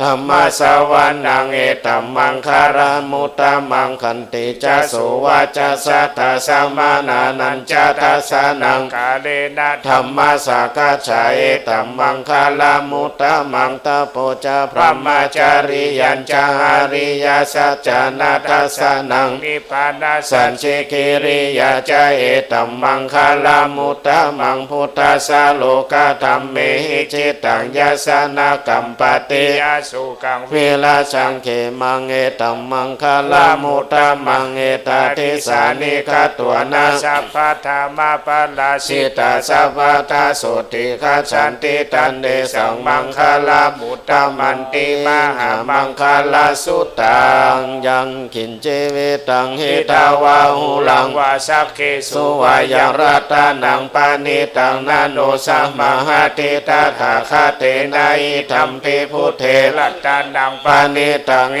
เตนะสัจเจนะสุวันติหุนตุขยังวิราคังอามาตังปานิตังยัสสะสะกะสะกายามุนีสัมมาหิโตนาเตนะธัมเมนะสัมมันติขินจิธัมปิธัมเมรัตนังปานิตังเอเตนะสัจเจนะสุวันติหุนตุยัมพุทธเสโธปาลิวานายิสุจิสัมมาทิมานันตาริกัญญามาหุสัมมาทินาเตนะสัมโมนาวิสติเอธัมปิธัมเมรัตนังพานิตังเฮเตนะเตนะสุวันเตหนตุเยปุคาลาหันทัสสะตังปัสสะตาจัตตาริตานิยุคานิหนติเตทักขินายาสุขตัสสะสาวกาเอเตสุนินานิมาภารานิธัมปิสังเครัตนังปานิตังเอเตนะสัจเจนะสุวันเตหนตุเยสุปายุตามานาสา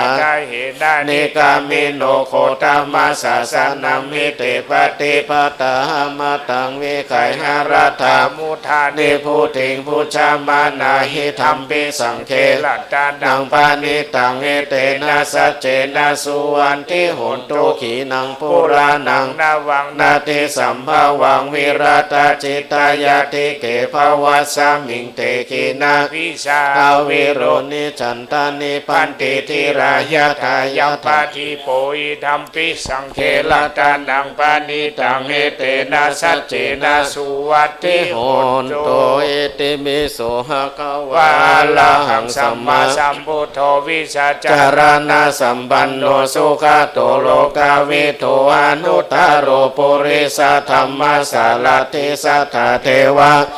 สนังพุทโธภะคะวะติสวะคาโตภะคะวะตาธัมโมสันติติโกอะคาลิโกเอหิปัสสิโก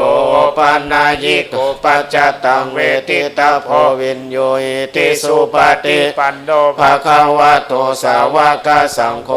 ชุปฏิปันโนภะคะวะโตสาวกสังโฆยายาปฏิปันโนภะคะวะโตสาวกสังโฆสามิจิปฏิปัน วันโนภะคะวะโตสาวกสังโฆยะติทังจัตตาริลิชายุคานิอัตถปุริสัพพุคาลายสัพพะคะวะโตสาวกสังโฆอาหุนายโยปะหุนายโยทักขินายโยอัญชลิกรณิโยอนุตตรังปุญญาเขตังโลกัสสาติปาหุงสาสมาปินิมิตาสาหุตันตังคิเมฆารังหุติตาโคราสาเสนามาลังธานาทิธรรมวิตินาสิตาวามุนินโทตันเดสะสะภวตุเตชยมังคลานิมาราติเลกามาพิยุสิตาสัพพารติงโครัมปานาราวกามมาคาทายกังคันติสุตันตวิตินาสิตาวามุนินโทตันเดสะสะภวันตุเตชยมังคลานินาราคิริงคาชาวาลังอติมันตาพุตังทวาคิจักามาสานิวาสุตารุณตังเมตังผู้เจกาวิธินาชิตาวามุนินโทตันเดสะสะภวันตุเตชยมังคลานิอุคิตาคังคามติอาตาสุตารุณตังทวติโยชนะปะทังคุริมาราวันตังอิติปิสังฆตามโนชิตาวาตันเดสะสะภวตุเตชยมังคลานิกตัวนาคตามุตตะลังหิวะคปินิยสินจายตุตาวาจานังสายกายมัจเจสันเตนะโสมาเวตินาชิตาวามุนินโตตันเตสะสะภวตุเตชยมังคลานิสัจจังวิหายมาติสัจจกาวาทาเกตุงวาทาพิโรพิตามานังอัตติอัตถาภูตังปัญญาปฏิปัชาริโตชิตาวามุนินโทตันเตสะสะภวตุเตชยมังคลานินันโทปานันทาพุชกังวิพุตังมาหินติงพุเตนะเทระพุชเกนะธัมมาปายันโตอิทุปะเทสาวิธินาชิตาวามุนินโทตันเตสะสะภวตุเตชยมังคลานิทุกขาติติพุชเกนะสุตันทาทังธัมมังวิสุทธิสุติมิติภะกาพิธานังยานาคาเต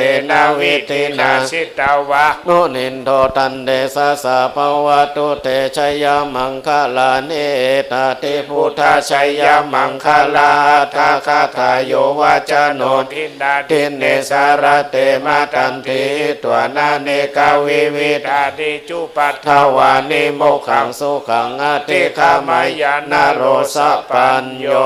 มหาการุณิโกนาโตหิตายะสัพพปานินังปุเรตวปารามิสัพพปัตโตสัมโพธิมุตตมังเอเตนะสัจจวัชเชนะหุตุเตชยมังคลังชยันโตโพธิยมุเลสกายานังนันติวัตโนเอวังตวะชยโยโหหิชยันสุชยมังคะเลอปาราสิตาปัลลังเกสีเสปทาวิภูคะเลเสเกสัพพพุทธานังอาคาปโตปโมดันติสุนัขตังสุมังคลังสุปภาตังสุโหติตังสุขาโนสุโมโตจะสุยิทังพัมมาจาริสุปาทักขินังกายกัมมังวาจากัมมังมาทักขินังมาทักขินังมโนกัมมังปานิทิเตปาทักขินาปาทักขินานิฆาตัวนาราพันตเถปาทักขิเน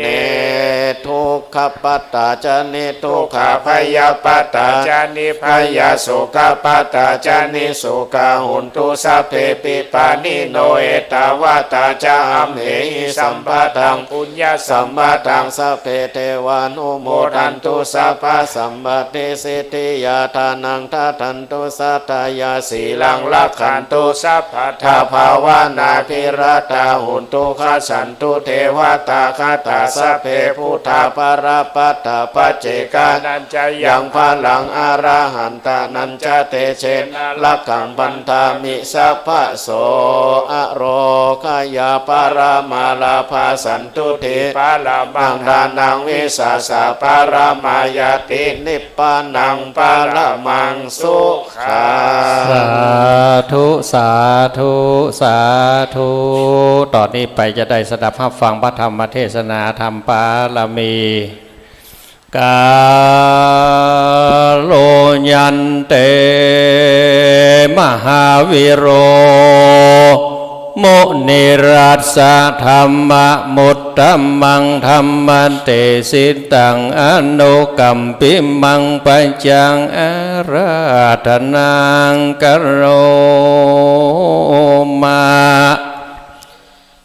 นะโมตัสสะภะคะวะโตอะระหะโตสัมมาสัมพุทธัสสะนะโมตัสสะภะคะวะโตอะระหะโตสัมมาสัมพุทธัสสะนะโมตัสสะภะคะวะโตอะระหะโตสัมมาสัมพุทธัสสะอาทาโคยังมีในกาละคำหนึ่งพระพุทธเจ้าอยู่สถิตสำลานบนเนื้อเขาคิสกูฏอันมีเจมาใกล้เมืองราชนกรกับปลาย250 ตนเตียนายอมเป็นอรหันตาจุโตนเต้าเว้นไว้แต่มหาอานันตาเต็นเจ้าเป็นนาเสขะปุคละตนเดียวบ่เป็นอรหันตาเตือนแลตาตาในกาละย่ำนั้นปัญญาอินตากับทั้งเทวดาทั้งหลายได้ยิบหมื่นนาโตนก็ดีเต้าจะตุโลกะปาละทั้งสี่ก็ดีกรรมตั้งเทวดาทั้งหลายในจันฟ้าจาตาโจมาราชตาในยิบหมื่นนาโตนมีสหัมบดีมหาพรหมศีนา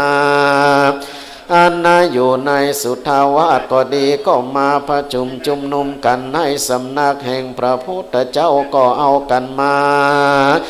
นอบไว้พระพุทธเจ้าและอรหันตาทั้งหลายแล้วก็นั่งอยู่ที่กวนแห่งตนตั้งนั้นตัสสมิงคะเนในขณะยามนั้นพระพุทธเจ้าก็ฮืออนุญาตแก่มหาสารีบุตรเถระและมหาสุภูติเถระเจ้าทั้งสองพิจารณายังปาละมีธรรมโพธิสัตว์เจ้าทั้งหลายส่วนอันว่ามหาเถรเจ้าทั้งสองก็ฮือปุจฉาวิจัชนาเจนาจะซึ่งกันนาไปมาแก้ไขปารมีธรรมทั้งมวลฮือแจงหันยังปารมีธรรมแห่งโพธิสัตว์เจ้าทั้งหลาย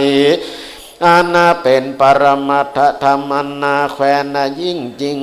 เก่าปัญญาปารมีแห่งโพธิสัตว์เจ้าทั้งหลายเป็นนาแกนเป็นสารเป็นติจังติเปิ้งแก่ปุคลายิ่งใจทั้งหลายได้สร้างได้เขียนและได้เฮียนไว้ไว้ปุจจาสร้างเอาว่าสวัสดิยายไว้เป็นของอาคันนันนาเป็นนายันอันวิเศษเหตุดังอันปัญญาปารมีธรรมอานาเป็นอุตตมะอันอุดมยิ่งเตียนยอมฮือหักอาสายังปุคลาผู้ปฏิบัติกับตามฮือได้ถึงอาสุข3 ประการคือว่าในเมืองฟ้าและเมืองคนตราบต่อเต้าอมตะมหานิพพานเป็นติแล้วแลเตียนย่อมฮือปุคลาผู้นั้นมีวันณะเนื้อตนเรางามเป็นติฮักจำเริญใจและได้หานเป็นที่พอที่เล็งและบ่หูจักอิ่มมาใกล้แก่ตาคนและเทวดาทั้งหลายเหตุดังอันปัญญาปาละมีธรรมดวงนี้จึงงามยิ่งกว่าแก้วมณีโจทย์แห่งปัญญาจักรวัตติเหตุว่าแปละมีธรรมหากรักษาตนตัวแล้วและว่าอ่านในกะละย่ำนั้นปัญญาอินตาจึงไว้สาพระพุทธเจ้าว่าพันเตภควาคาแด่พระพุทธเจ้าขอจงเทศนาอย่างปารมีอันประเสริฐแก่ผู้ข้าทั้งหลายเพื่อฮือไว้เป็นที่จังที่เปิ้งแก่กุลาบุตรกุลธิดายิงอาใจตั้งหลายแด่เตอว่าอันเมื่อนั้นพระพุทธเจ้าจึงเทศนาวาดุราปัญญาอินตาธิราชจงฟังและจำเอาไว้แล แล้วจำเริญสวดที่ย้ายว่าดังนี้เตตานะปารมีตานะอุปปารมีตานะปรมัตถปารมีศีลปารมีศีลอุปปารมีศีลปรมัตถปารมีเนคขมมะปารมีเนคขมมะอุปปารมีเนคขมมะปรมัตถปารมีปัญญาปารมีปัญญาอุปปารมีปัญญาปรมัตถปารมีวิริยะปารมีวิริยะอุปปารมีวิริยะปรมัตถปารมีขันติปารมีขันติอุปปารมีขันติปรมัตถปารมีสัจจะปารมีสัจจะอุปปารมีสัจจะปรมัตถปารมีอธิฐานปารมี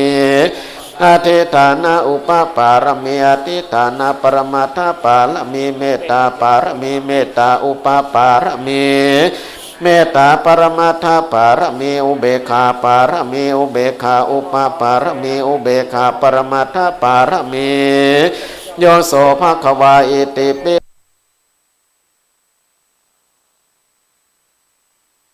โยโสภควาอิติปิตานะปรมัตถปารมีโยโสภควาอิติปิมหาตัสสะปรมาปุญญาปุญญาอิตังอิเตจังเตจาปุญญังปัญญากุณังกุณังโอเคโอคติตังโอคติตา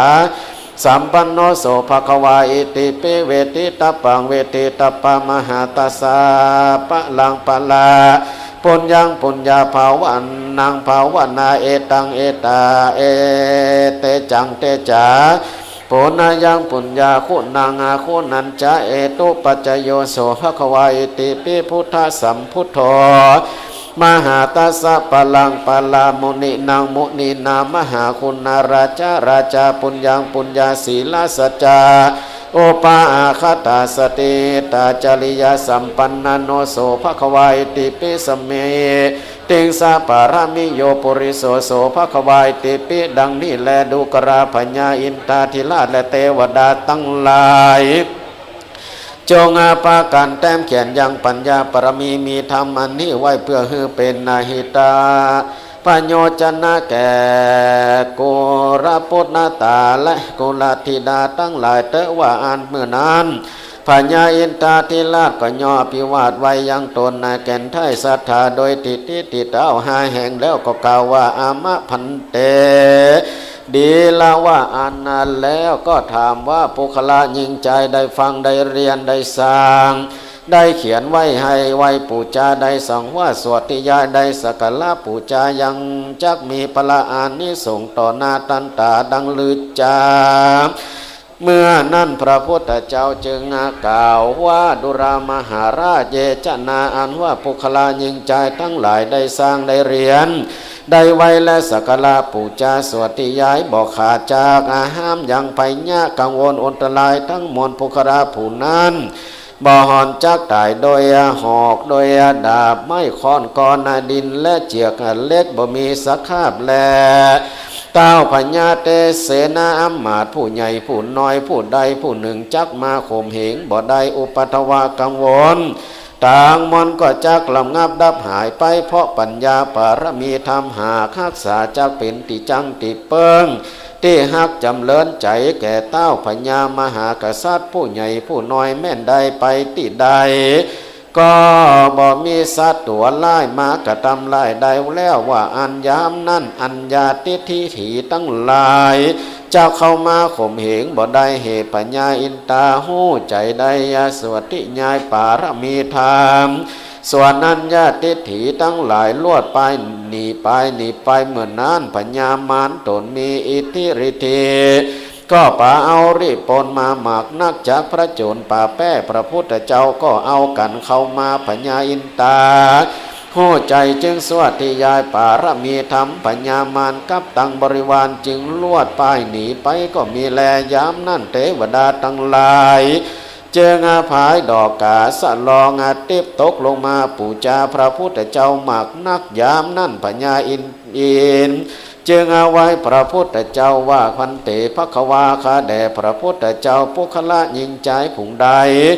ได้สร้างได้เขียนได้เหียนได้ฝังดังอันปัญญาปารมีธรรมนี่หากรักษาหือผู้นั้นได้พ้นจากอนตรายทั้งหลายหือมีสุขทุกเมื่อและเทวดาได้แสนโกรธก็เข้ามาสู่ที่ฟังธรรมปารมีธรรมไว้นบคบยำแต่หมากนักกันว่าเทวดาลงมายำได้หาหอมกินนากันท่ารถนาทิพอันบ่หอนมีในเมืองคนสักเดือนแลโปคลาผู้นั่นแม่นฝันหันก็ดีคือว่าฝันหันพระสังฆาลูกศิษย์พระพุทธเจ้าพระปัจเจกพุทธเจ้าและไม่สลีมหาโพธิเจ้าตั้งหลายฝันหันคือว่าฝันหันดีนักแลปัญญาอินตาไวพระพุทธเจ้าว่าโปคลาผู้ใดรักษายังปัญญาปาละมีธรรมไว้ปูจาสวดที่ยายโดยอันเชื่อในสการะนาคบย้ำยินดีแต่ดังอันก็จะเป็นพระนาบนอันอุดมยิ่งรักษาปุคราผู้นั้นหือป้นจากอนตรายทั้งมวลหือเอาการมานาสวดที่ยายจำเริญเมตตาภาวนาไปใจเตอะพระพุทธเจ้าเทศนาแก่พระญาอินตาสันนี้ก็มีวันนั้นแลปัญญาปารมีโยนิทิโตขิญาณกล่าวปัญญาปารมีก็บังคมสมเล็จสละเดสาธุอาหั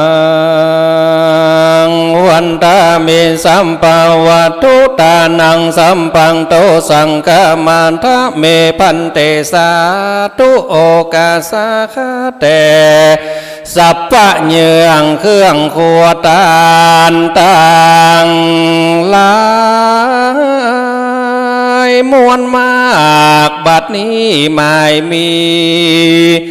เจ้าสมณะสัทธาและมูลสัทธาผู้ข้าทั้งหลายหากได้พากันมาตกแต่งมากหนานำหลอนว่าผู้ข้าทั้งหลายบ่ได้แยงยำด้วยกายะวาจีมโนกรรมปากอันสัทธาผู้ข้าทั้งหลายหากกลัวเป็นบาปและโทษาจิงใดตกแต่งแปลงพร้อมน้อมนำมายังเครื่องถูกปะบุพาลาจะดวงดอกเขาตอกดอกไม้และน้ำเขามินสมปล่อยอันมีรสกลิ่นหอมอะอวยสุกันธาเพื่อว่าจักมาขอสุมมายังเครื่องตาหนาแห่งเจ้าขอได้โลโตโตสาขอให้ได้เป็นอุตตมานาในจาตินี้และจาตินาอันจักมาไปนาทลาบต่อเต้าหอดอมตะมหาเนรปานเจ้านั้นจุงจักมีเตียงแต่ดีลีด้วยดังบัดนี้สัทธาผู้ข้าตั้งหลายจะขอสุมมาตามกัมมภาษาบาลีว่ากาญะตัวเลวจีตัวเลมโนตัวเลสันจิจาโตสังอสันจิจาโตสังกาญะกัมมังวจีกัมมังมโนกัมมังอาติตาโตสังปัจจุปันนะโตสังอนาคตาโตสังสัพพะสัมปังโตสังขมันตุโนเจ้าหน้าที่จะได้นำน้ำข้าวมินสมปล่อยไปพระพรหมเครื่องขวตาลหลังจากนี้เฮาท่านทั้งหลายจะได้ตั้งนะโมพร้อมกัน3จบและจะได้กล่าวคำถวายผ้าป่าวันนี้พร้อมกันหลังจากที่ได้พระพรหมน้ำข้าวมินสมปล่อยอันใส่ไว้เหนือขันสุมาขวกินขวตาลการวอนวานบอกกล่าวบอกเมื่อเฮาขึ้นบอกกล่าวพรีกรรมเทวดาหมื่นโลกธาตุ16จันฟ้า15จันดินแล้วตอนนี้เฮาจะได้ตั้งจิตอธิษฐานจะได้ตั้งนะโม3จบนะพร้อมกันทุกท่านประนมมือนะครับ นะโมตัสสะภะคะวะโตอะระหะโตสัมมาสัมพุทธัสสะนะโมตัสสะภะคะวะโตอะระหะโตสัมมาสัมพุทธัสสะนะโมตัสสะภะคะวะโตอะระหะโตสัมมาสัมพุทธัสสะอิมานิมะยังพันเตปังสุกุระจีวรานิ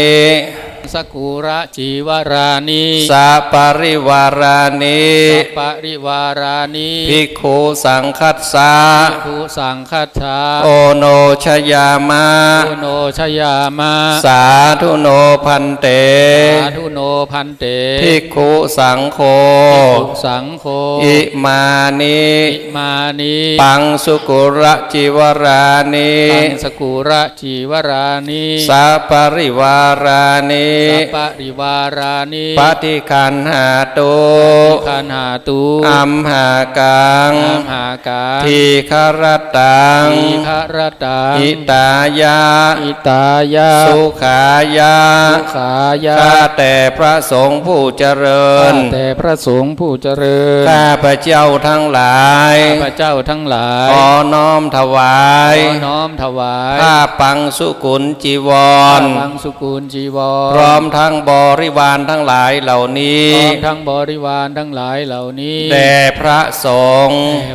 ขอพระสงฆ์จงรับขอพระสงฆ์จงรับผ้าปังสุกุลจีวรผ้าปังสุกุลจีวรพร้อมทั้งบริวารทั้งหลายเหล่านี้พร้อมทั้งบริวารทั้งหลายเหล่านี้ของข้าพระเจ้าทั้งหลายข้าพระเจ้าทั้งหลายเพื่อประโยชน์และความสุขแก่ข้าพระเจ้าทั้งหลายข้าพระเจ้าทั้งหลายสิ้นกาลนานเทินกาลนานเทินสาธุคำลำดับต่อไปจะเป็นการประเคนนะครับปัจจัยไตรยทานแล้วก็ภัตตาหารเพลแล้วก็ประเคนพระป่านะครับเนาะต้นเงินผมจะขออนุญาตนะครับเนาะประกาศเรียนเชิญท่านผู้มีเกียรติซึ่งถือว่าเป็นตัวแทนนะครับของพวกเราทุกท่านทุกคนที่ชุมนุมณมณฑลพิธีสถานที่จัดงานสืบชะตาป่าไม้สายน้ำแม่กวงแม่ลาวของเราครั้งที่21ในวันนี้นะครับครับท่านแรกครับขอเรียนเชิญท่านประคลองเชียงแรงนะครับท่านหัวหน้าโครงการพัฒนาพื้นที่ป่าขุนแม่กวงได้ประเคนพระพุทธนะครับเป็นดับแรกก่อนนะครับครับขอเรียนเชิญนะครับท่านประดับกัดเข็มเพชรนะครับเนาะท่านอดีตผอ.ศูนย์ศึกษาการพัฒนาห้วยห้องไคร้อันเนื่องมาจากพระราชดำริประเคนพระคุณเจ้ารูปที่1ครับขอเรียนเชิญท่านกันจำนงภักดีหัวหน้าอุทยานแห่งชาติแม่ตะไคร้ประเคนพระคุณเจ้ารูปที่2ครับเรียนเชิญท่านอลงกฎสมฤทธิ์ครับหัวหน้าศูนย์พัฒนาโครงการหลวงตีนตกครับเรียนเชิญนางสาวรัตนาสาริวงศ์จันทร์หัวหน้างานศึกษาและพัฒนาเลี้ยงสัตว์ป่าในพื้นที่ต้นน้ำครับเรียนเชิญท่านผอ.อัธยาอันนพเพชรครับท่านผู้อำนวยการโครงการส่งน้ำบำรุงรักษาเขื่อนแม่กวงอุดมธาราครับเรียนเชิญคุณลักษวรรณพวงไม้มิ่งครับท่านผอ.ส่วนสำนักงานโครงการพระราชดำริและกิจการพิเศษครับประเคนพระคุณเจ้าเรียนเชิญท่านคุณวรพงศ์การลังกาจากสำนักบริหารพื้นที่อนุรักษ์ที่16เชียงใหม่ท่านหัวหน้าจัดการต้นน้ำขุนแม่กวงขุนลาวครับขอโทษด้วยฮะท่านวรพงศ์การลังกาหัวหน้าจัดการต้นน้ำขุนลาวอยู่เปล่าครับเรียนเชิญนะครับเรียนเชิญร้อยเอกพงศ์พิระดิสาพิรมหัวหน้าชุดปฏิบัติการป่าสักงามครับ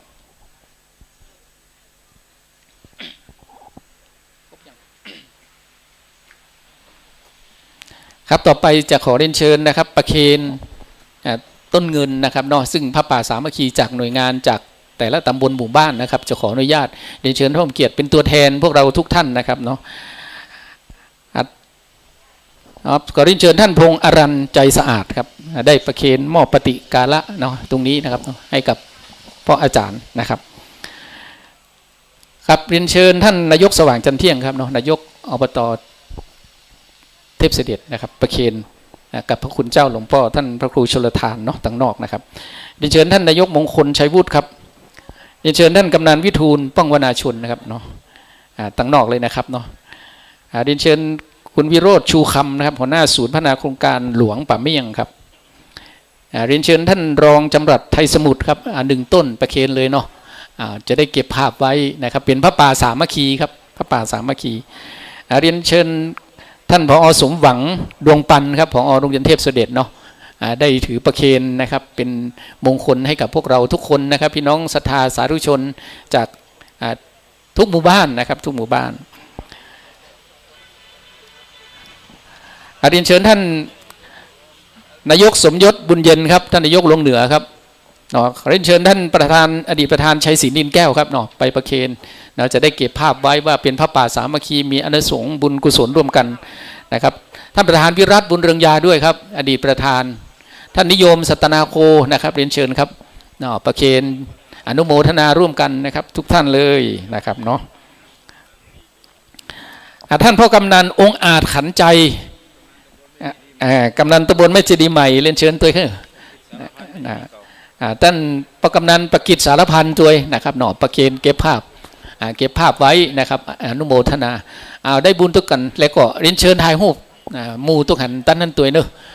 ครับถ่ายรูปหมู่เรียบร้อยแล้วเชิญมานั่งที่รับรองเดิมนะครับ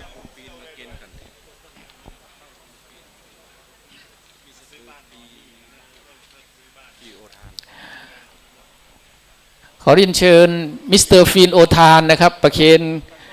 กันเทศครับเรียนเชิญนะครับละเก็บภาพไว้ด้วยนะครับเนาะครบหมดหรือยังครับพี่น้องเฮาทุกท่านอนุโมทนายกมือ10 นิ้วสาธุเนาะนะครับสาธุร่วมกันท่านใดที่บ่ได้ลุกมาต้องขออภัยเนอะกันเดี๋ยวเฮาอนุโมทนาบุญด้วยกันที่นี่นะครับเนาะถือว่าวันนี้นะครับมากันหลากหลายนะครับเนาะท่านอดีตประธานบุญเทียนบุญช้างเผือกตัวเนาะบุญเทียนบุญช้างเผือกประเคนหมดแล้วนะครับเรียนเชิญมานั่งที่รับรองครับเดี๋ยวเขาฮับปอนตัวกันเนาะขอบคุณครับขอบคุณครับมาเรียนเชิญตั้งเพเลยนั่งที่รับรองครับ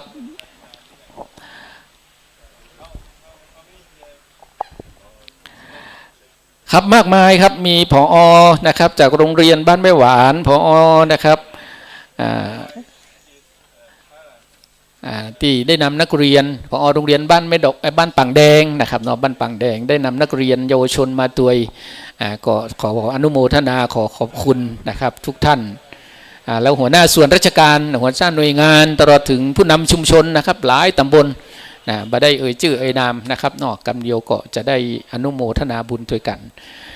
ครับลำดับต่อไปครับเราจะได้รับพรจากพระคุณเจ้านะครับเนาะใครมีน้ำหยาดนะเป็นจริตหิดหอยเฮาหยาดน้ำหมายตาลให้กับเทบุตรเทวดาเทพาอาหักได้รับหูรับทราบนะครับต้องขอบคุณทุกฝ่ายทุกภาคส่วนจริงๆนะครับตั้งเชียงใหม่เชียงรายเนาะแล้วครับตอนนี้ท่านอำเภอกำลังทักทายถือว่าเป็นแขกพิเศษนะครับเป็นแขกพิเศษเห็นวัฒนธรรมประเพณีจารีตของเมืองไทยบ้านเรานะครับเนาะตอนนี้เราถือว่าเป็นการกระจายวัฒนธรรมประเพณีให้เป็นสากลทุกอย่างนะครับที่เกิดขึ้นในแผ่นดินไทยของเรานะครับล้วนแต่เป็นของดีมีคุณค่าเป็นทุนทางสังคมทุนทางสิ่งแวดล้อมนะครับเนาะนี่คือความภาคภูมิใจของพวกเราครับครับต่อไปรับพรจากพระคุณเจ้าทุกท่านพนมมือนะครับยะถาวะริวหาปุราปาลิปุเรนติสาขลังเอวะเมวะโตตินังเปตานังอุปกปปติอิชิตังปฏิตังตุมหังคิปะเมวะสมิชันโต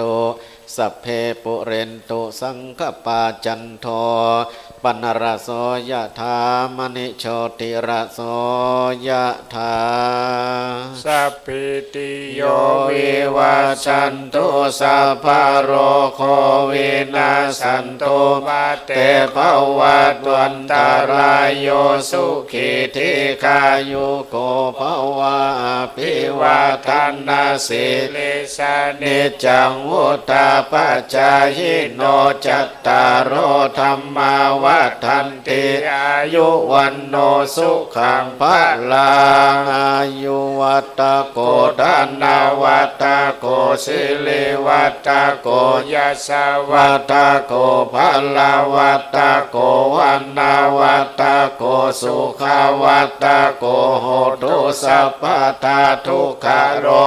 ปยาเวลาโสกาสันตุจุปัฏฐวะอเนกาอันตรายาปิวินาสันตุจะเตสะสะชัยยสิทธิทานังลาภังโสติภาคายังสุขังพลังสิริอายุจาวันโนจะโอขังวุติจยัสสวาสตาวาสาจาอายุจาสิวาสิทธิภวันตุเต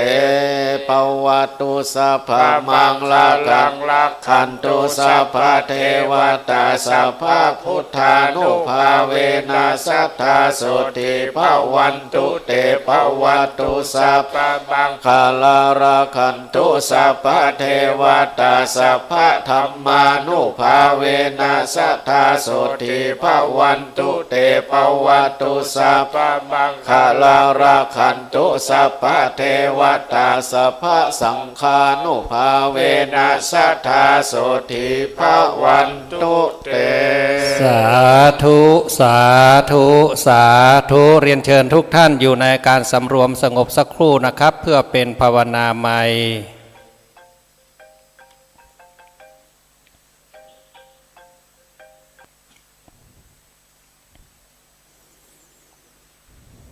ขอบพระคุณทุกท่านครับอีกทางเมยาตินังโหตุสุขิตาโหนตุยาตโยขอกุศลผลบุญที่ข้าพเจ้าทั้งหลายได้ร่วมกันกระทำบำเพ็ญในการละบัดนี้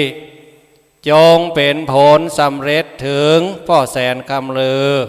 แม่นางแก้วเทวดาหมื่นโลกธาตุผายแผ่ถึงผู้ที่ได้รับอุบัติเหตุเสียชีวิตถนนสายเชียงใหม่ดอยสะเก็ดเชียงรายณที่นี้ตลอดเส้นทางทุกผู้ทุกนามด้วยเถิ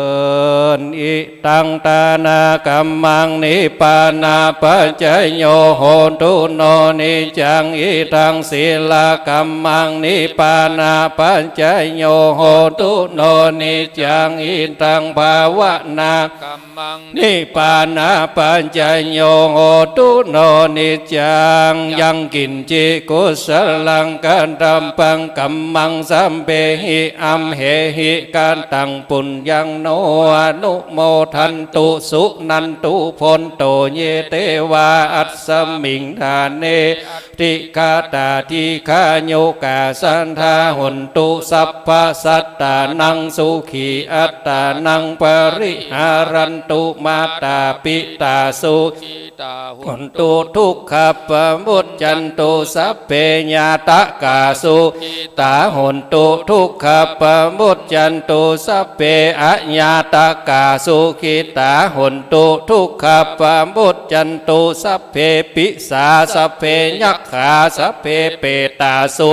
ตาหุนตุทุกขปมุจจันตุสัพเพนักขัตตาสุขิตาหุนตุทุกขปมุจจันตุสัพเพเทวาสุหุนตุทุกขปมุจจันตุสัพเพอาจาลิโยปัจจัยญาสุขิตาหุนตุทุกขปมุจจันตุสัพพะสัมปัตนังสามิจันตุโวพุทโธมังกัลละสัมพุทโธสัมพุทโธทิปาทุตตมโมพุทธมังกัลละมาคัมมะสัพพะทุกขาปมุจเจเรธัมโมมังการะสัมพุทโธคัมภีโรตุตาโสอะนุงธรรมะมังกัลละมาคัมมะสัพพะพยาปมุจเจเรสังโฆมังกัลละสัมพุทโธกิไนโยอนุตตโรสังฆะมังกัลละมาคัมมะสัพพะโรคาปมุจเจเรวันตามิพันเตสัมปังอปารานังคะมันธรรมเมพันเทมยากตังปุญญังสามินาอนุโมทิตัมปังสามินากตังปุญญังไมหังตาตัมปังสาธุ สาธุอนุโมทามิ อายุวันโนสุขังภะลัง สาธุสาธุสาธุ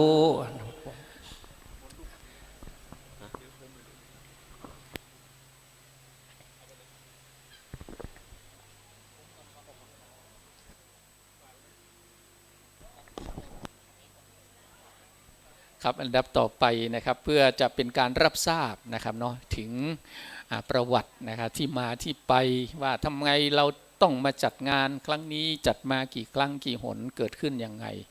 โอกาสนี้นะครับท่านประธานของเราแล้วก็ท่านผู้เกียรติก็อยู่รวมกันณพิธีแห่งนี้ขอเรียนเชิญนะครับท่านประธานเครือข่ายลุ่มน้ำแม่กวงท่านปัจจุบันคือท่านกำนันวิทูลป้องวนาชนได้กล่าวรายงานต่อท่านประธานและก็ท่านผู้มีเกียรติของเราครับเรียนเชิญครับ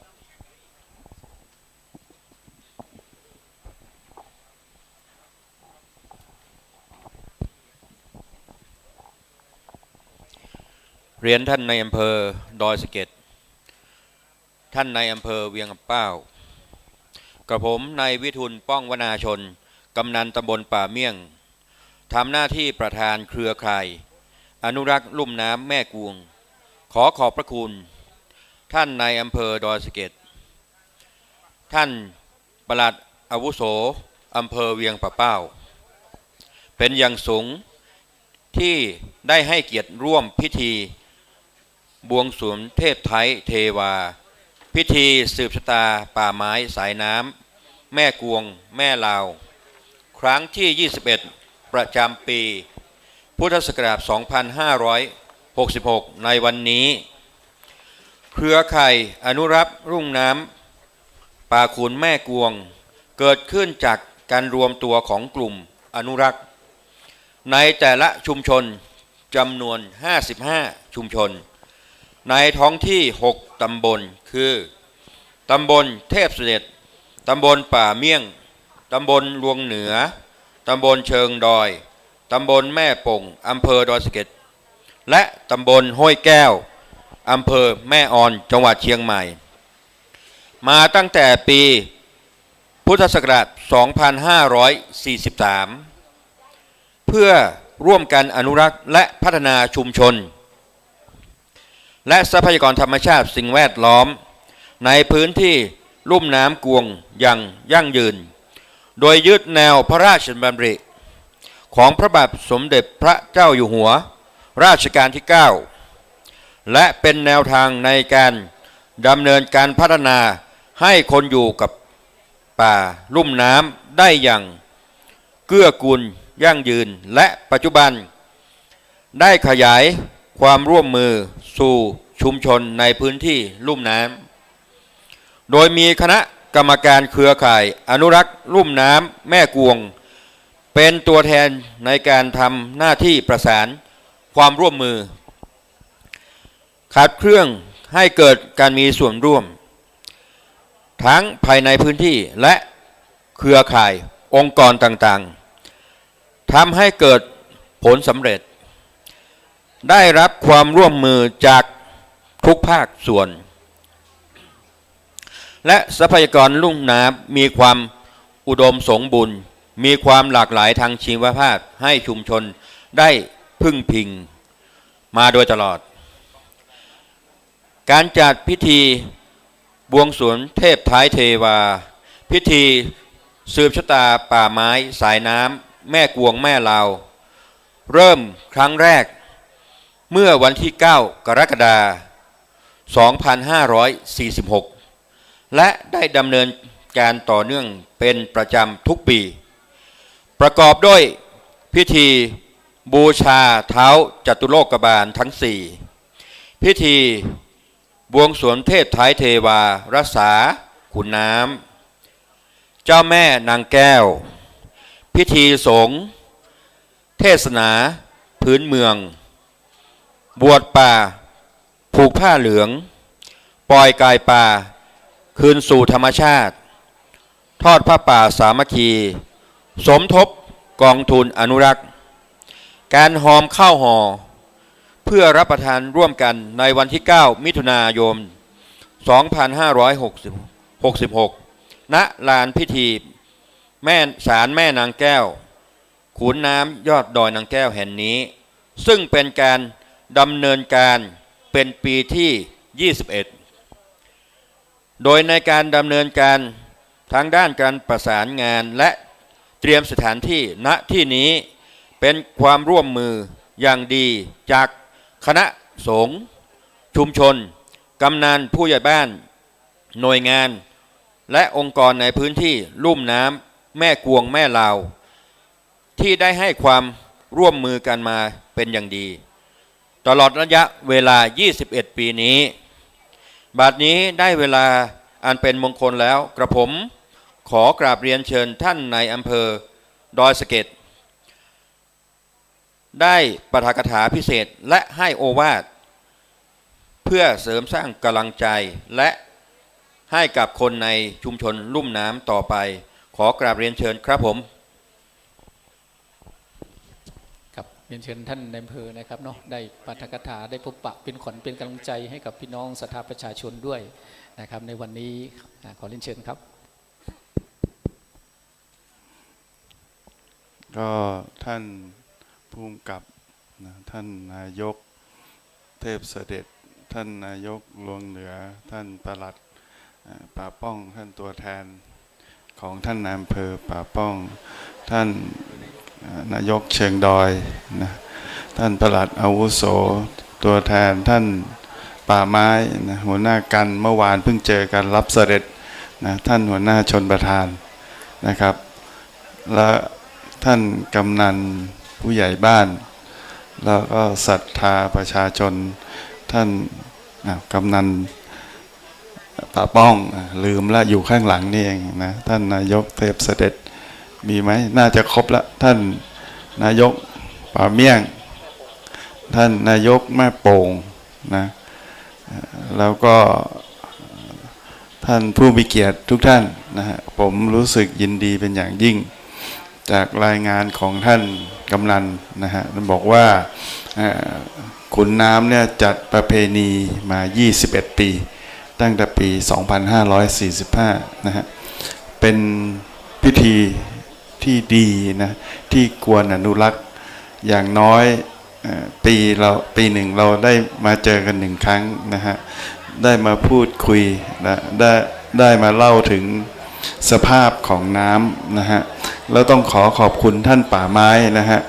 ที่ท่านได้อนุรักษ์และปลูกต้นไม้เพิ่มเติม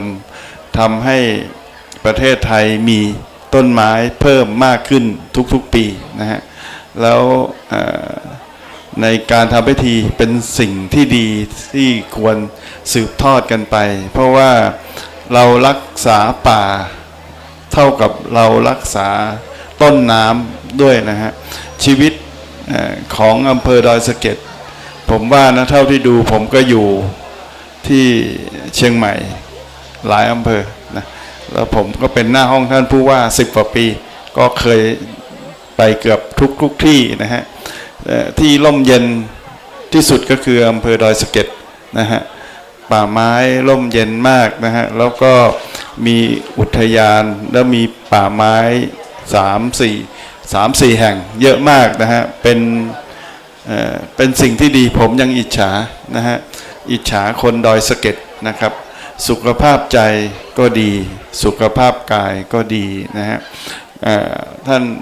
อยู่อย่างมีความสุขทุกที่จะอิจฉาอำเภอดอยสะเก็ดนะฮะตอนเนี้ยอำเภอดอยสะเก็ดจะเป็นดาวรุ่งของจังหวัดเชียงใหม่นะที่ทุกคนอยากจะมาพักอาศัยอยู่นะฮะผมก็อยากมาอยู่เหมือนกันก็บอกกำนันแล้วถ้ากำนันมีที่ก็มาแบ่งในอำเภอบ้างก็ได้นะฮะผมก็อยากจะเป็นเขยดอยสะเก็ดนะฮะก็เห็นผู้มาร่วมงานทุกท่านผมก็ดีใจนะฮะอย่างน้อยท่านก็เป็นส่วนหนึ่งในการช่วยเหลือนะฮะหรือเผยแพร่นะในการอนุรักษ์ทรัพยากรป่าไม้และขุนน้ำนะฮะเราปีหนึ่งเราก็จะมาทำบุญตอบแทนขุนน้ำนะฮะเป็นประเพณีที่ดีที่ควรอนุรักษ์สืบต่อกันไปครับก็ ก็คงมีเพียงเท่านี้ครับขอบคุณมากครับขอบคุณครับครับขอบคุณท่านอำเภอดอยสะเก็ดนะครับเนาะได้พบปะกับทุกท่านครับตอนนี้เรากำลังพระกำลังฉันอยู่เนาะพวกเรายังมีเวลาโอกาสนี้ก่อนที่เราจะได้ไปปล่อยสัตว์ป่าคืนสู่ธรรมชาติผมก็อยากจะขอเรียนเชิญท่านผู้แทนจากท่านอำเภอเวียงป่าเป้าได้พบปะเป็นขวัญเป็นกำลังใจให้กับหน่วยงานองค์กรนะครับท่านผู้เกียรติทุกท่านสักเล็กน้อยนะครับเรียนเชิญท่านปลัดอาวุโสครับ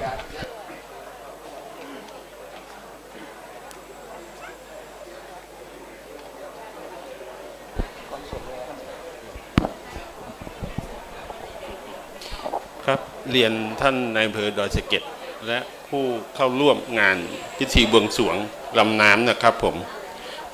ก็รู้สึกยินดีที่ได้ร่วมงานที่ได้มาร่วมงานในวันนี้นะครับครับผมก็อยู่ที่เวียงป่าเป้า10 กว่าปีแล้วครับก็วิถีชีวิตของผมก็อยู่คู่กับแม่ลาว คือถ้าขาดคุณประโยชน์ของลำน้ำนี่คือวิถีชีวิตทั้งสองฝั่งทั้งดอยสะเก็ดและเวียงป่าเป้ากับถ้าขาดลำน้ำแม่ลาวแม่กวงก็จะทำให้ชาวบ้านอยู่อย่างลำบากขึ้นครับผมจึงขอให้ทั้งสองฝากฝั่งช่วยกันรักษาแม่น้ำให้คงอยู่กับลูกหลานต่อไปตลอดไปไม่ให้แม่น้ำจะต้องแห้งเหือดหายไปจากวิถีชีวิตของพวกเรา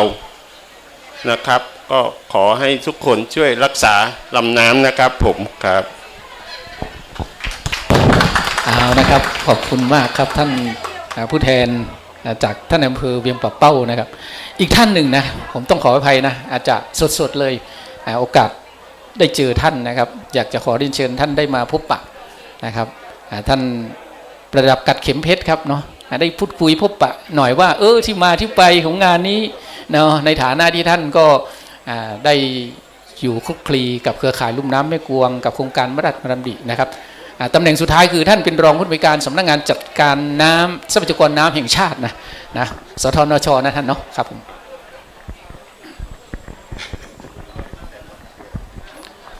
กับเรียนท่านนายอำเภอดอยสะเก็ดนะครับแล้วก็ท่านปลัดอาวุโสอำเภอเวียงป่าเป้าท่านนายกทุกท่านนะครับท่านกำนันผู้ใหญ่บ้านท่านแขกผู้มีเกียรติที่มาร่วมงานในวันนี้นะครับก็เป็นโอกาสหลายปีที่ผมไม่ได้มาร่วมพิธีวันนี้นะครับ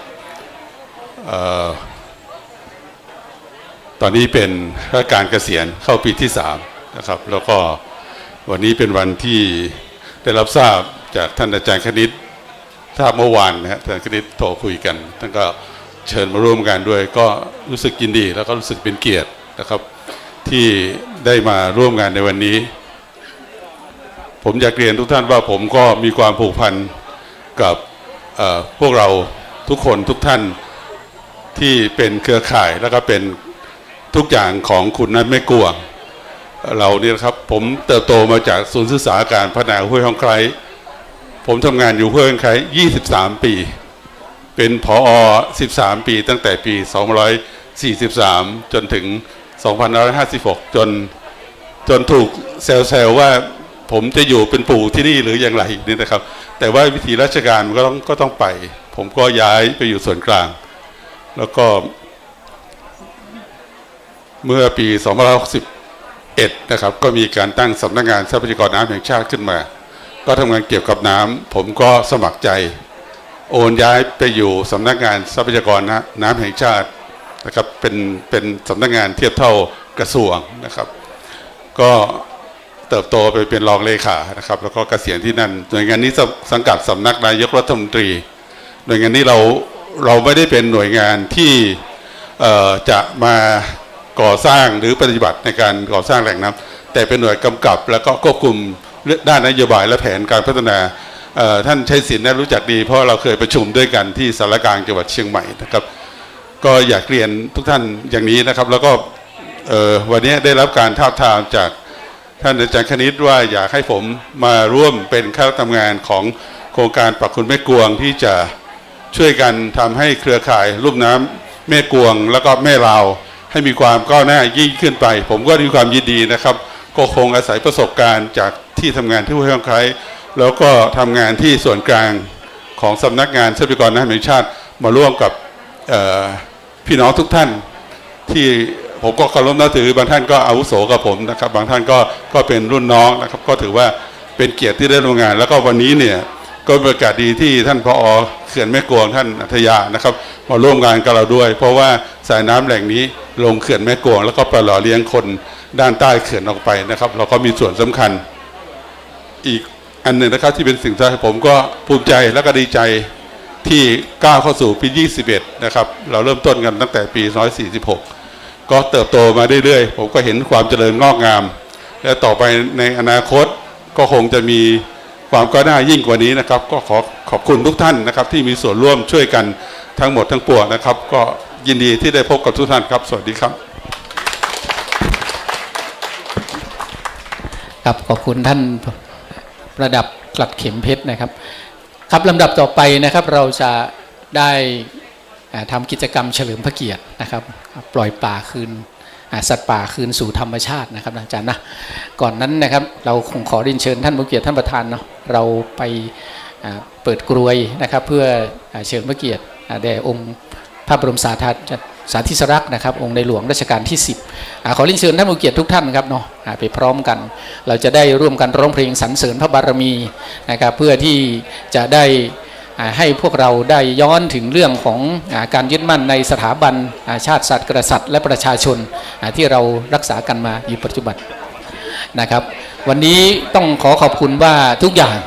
ได้ทำขึ้นมาเพื่อเป็นการเทิดคุณงามความดีร่วมกันในโอกาสนี้นะครับจะเรียนเชิญท่านประธานได้เปิดกรวยเพื่อเป็นการเฉลิมพระเกียรติแด่องค์ในหลวงพระบาทสมเด็จพระบาทสมเด็จพระเจ้าอยู่หัววชิราลงกรณ์นะครับขอเชิญทุกท่านนะครับเนาะที่อยู่ในเต็นท์ในประรำนะครับเนาะยืนขึ้นนะครับเราจะได้ร่วมกันร้องเพลงสรรเสริญพระบารมีเพื่อให้เกิดความภาคภูมิใจร่วมกันว่าประเทศไทยเรานั้นอยู่ได้เพราะสถาบันอันยิ่งใหญ่นะครับชาติศาสนาพระมหากษัตริย์ครับโอกาสนี้ท่านนายกประยูรตริโยนะครับอำนวยเรื่องเครื่องเสียงทีมงานของแม่ป่งวันนี้มาเพียบทั้งกำนันผู้ใหญ่บ้านและพี่น้องประชาชนครับพร้อมแล้วขอเรียนเชิญท่านประธานเปิดกรวยครับทั้งหมดตรง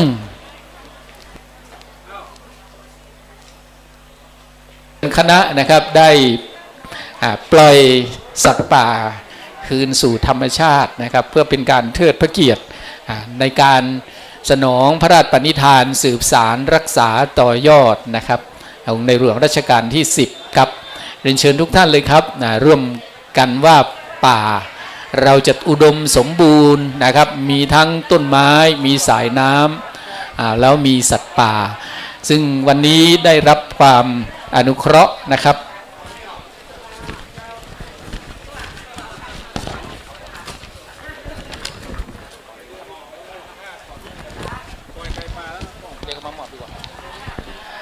ต้องขอกราบขอบพระคุณหัวหน้างานศึกษาและพัฒนาเลี้ยงสัตว์ป่าในเขตพื้นที่ต้นน้ำนะครับเนาะโครงการศูนย์ศึกษาการพัฒนาห้วยองไคร้อันเนื่องมาจากพระราชดำริครับตอนนี้ขอเก็บภาพนะครับท่านประธานของเรานะครับท่านนายอำเภอดอยสะเก็ดท่านปลัดอาวุโสท่านผู้กำกับนะครับท่านกำนันผู้ใหญ่บ้านนะครับในพื้นที่ลุ่มน้ำของเราหัวหน้าส่วนราชการเรียนเชิญครับเรียนเชิญทุกท่านเลยนะครับเรียนเชิญท่านหัวหน้าโครงการเขื่อนแม่กวงแล้วก็ท่านผู้นำชุมชนของเรานะครับทั้ง6ตำบลป่าเมี่ยงตำบลเทพเสด็จตำบลห้วยแก้วตำบลแม่โป่งตำบลลวงเหนือแล้วก็ตำบลป่าป้องนะครับวันนี้มาทีมกันเพียบเลยตำบลที่อยู่ในพื้นที่ของเฮาเพียงป่าเป้าตัวทั้งท่านกำนันเก่ากำนันปัจจุบันนะครับเนาะพร้อมแล้วก็นับถอยหลังกันแล้วกันนะครับนับถอยหลังนะครับพร้อมแล้ว9 8 7 6 5 4 3 2 1ครับโอ้นะครับวันนี้ถือว่าเราจะคืนสัตว์ป่าคืนสู่ธรรมชาติเสียงปรบมือนะครับนะครับอายุวันโนสุขขังพรังเนื้อนะครับทั้งไก่ป่าทั้งไก่ฟ้านะครับทุกอย่างโอ้โหมีความสุขอิสระเสรีออกหลานนะครับแผ่ฮื้อเต็มนะครับพื้นที่ป่าขุนน้ำแม่กวงแม่ลาวนะครับของเฮาครับครับนี่ก็ถือว่าเป็นความสำเร็จและเป็นกิจกรรมที่เราได้ทำมาและเกิดความภาคภูมิใจร่วมกันนะครับเนาะตำบลเชียงดอยครับพ่อหลวงพจน์ครับโอ้นะครับท่านพ่อหลวงบ้านท่านพ่อกำนัน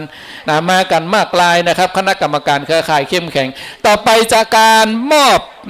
จะเป็นการมอบผ้านะครับสำหรับที่จะเป็นสัญลักษณ์โอ้สวัสดีครับเนาะแห่งการบวชป่านะครับผูกผ้าเหลืองเรียนเชิญท่านประธานของเรานะครับเนาะท่านมือเกียรติรับมอบนะครับรับมอบผ้าเหลืองเพื่อที่จะเอาผูกนะครับเป็นการแสดงให้เห็นว่านะครับเราได้น้อมนำนะครับแนวทางตามพุทธศาสนาเพื่อมารักษาต้นน้ำป่าไม้สายน้ำของเรานะครับตอนนี้ขอเจ้าหน้าที่ครับส่งมอบผ้าเหลืองนะครับเนาะต้นไม้ทุกต้นที่อยู่บริเวณนี้นะครับเนาะโอ้ท่านด็อกเตอร์ครับโอ้โหนะครับสาธุสาธุนะครับมหาวิทยาลัยประจำอำเภอดอยสะเก็ดตำป่าเมี่ยงของเราเทพเสด็จของเรานะครับเนาะเดี๋ยวท่านผอ.วิระนะครับท่านรองวิระจะได้มอบให้กับหลวงพ่อนะครับมอบหลวงพ่อให้หลวงพ่อนะครับที่หน้าเดี๋ยวเราจะผูกผ้าเหลืองเรียนเชิญท่านท่านหลวงพ่อให้หลวงพ่อเลยเก็บภาพเก็บภาพเก็บภาพพี่จำเนียนตำบลไหนก่อน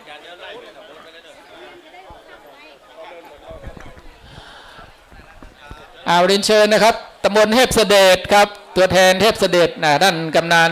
ท่านนายกสว่างนะรับมอบผ้าเหลืองจากท่านนายอำเภอของเรานะครับเนาะเอาไปผูกท่านกำนันท่านตัวแทนตำบลปั๊มเทพเสด็จครับ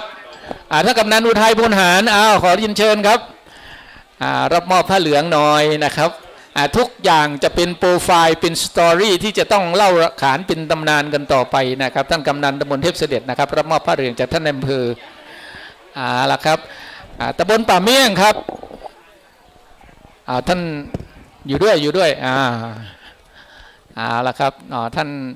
นายกนะครับท่าน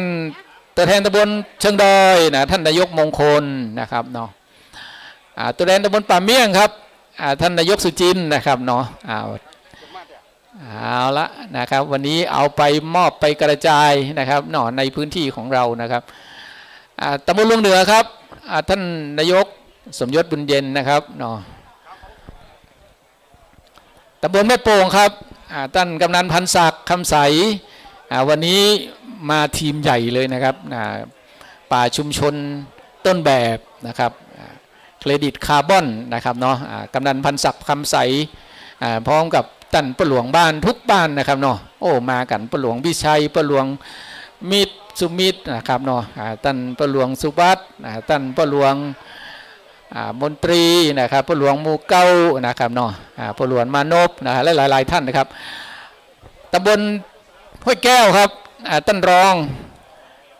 งนายกห้วยแก้วเรียนเชิญครับมาเลยตำบลลงเหนือเสร็จแล้วตำบลเชิงดอยเรียบร้อยแล้วตั้งตำบลอะไรอีกตำบลเวียงป่าเป้าด้วยนะครับท่านในท่านป.อาวุโสนะครับท่านปลัดรับมอบนะครับท่านปิยะ เครือข่ายทสมนะครับท่านพี่จำเนียนถ่ายรูปหน่อยทสมดีเด่นนะครับอาสาสมัครพิทักษ์ทรัพยากรธรรมชาติและสิ่งแวดล้อมนะครับคนเก่งนะครับตำบลป่าป้องครับตัวแทนตำบลป่าป้องเมื่อกี้เห็นท่านผู้ใหญ่หลายท่านนะครับเนาะนี่ท่านผู้ใหญ่ทุ่งยาวตำบลแม่เจดีย์ใหม่ตำบลแม่เจดีย์ใหม่ครับท่านรับผ้าเหลืองเสร็จแล้วนะครับเนาะเดี๋ยวเราก็ผูกเลยมัดเนี่ยเดี๋ยวท่านประธานของเราจะได้มัดต้นนี้แหละท่านเนาะตำบลแม่เจดีย์ใหม่ครับเรียนเชิญเด้อเอาตัวแทนมารับผ้าเหลืองกันนะครับจากท่านนายอำเภอดอยสะเก็ดของเฮานะครับ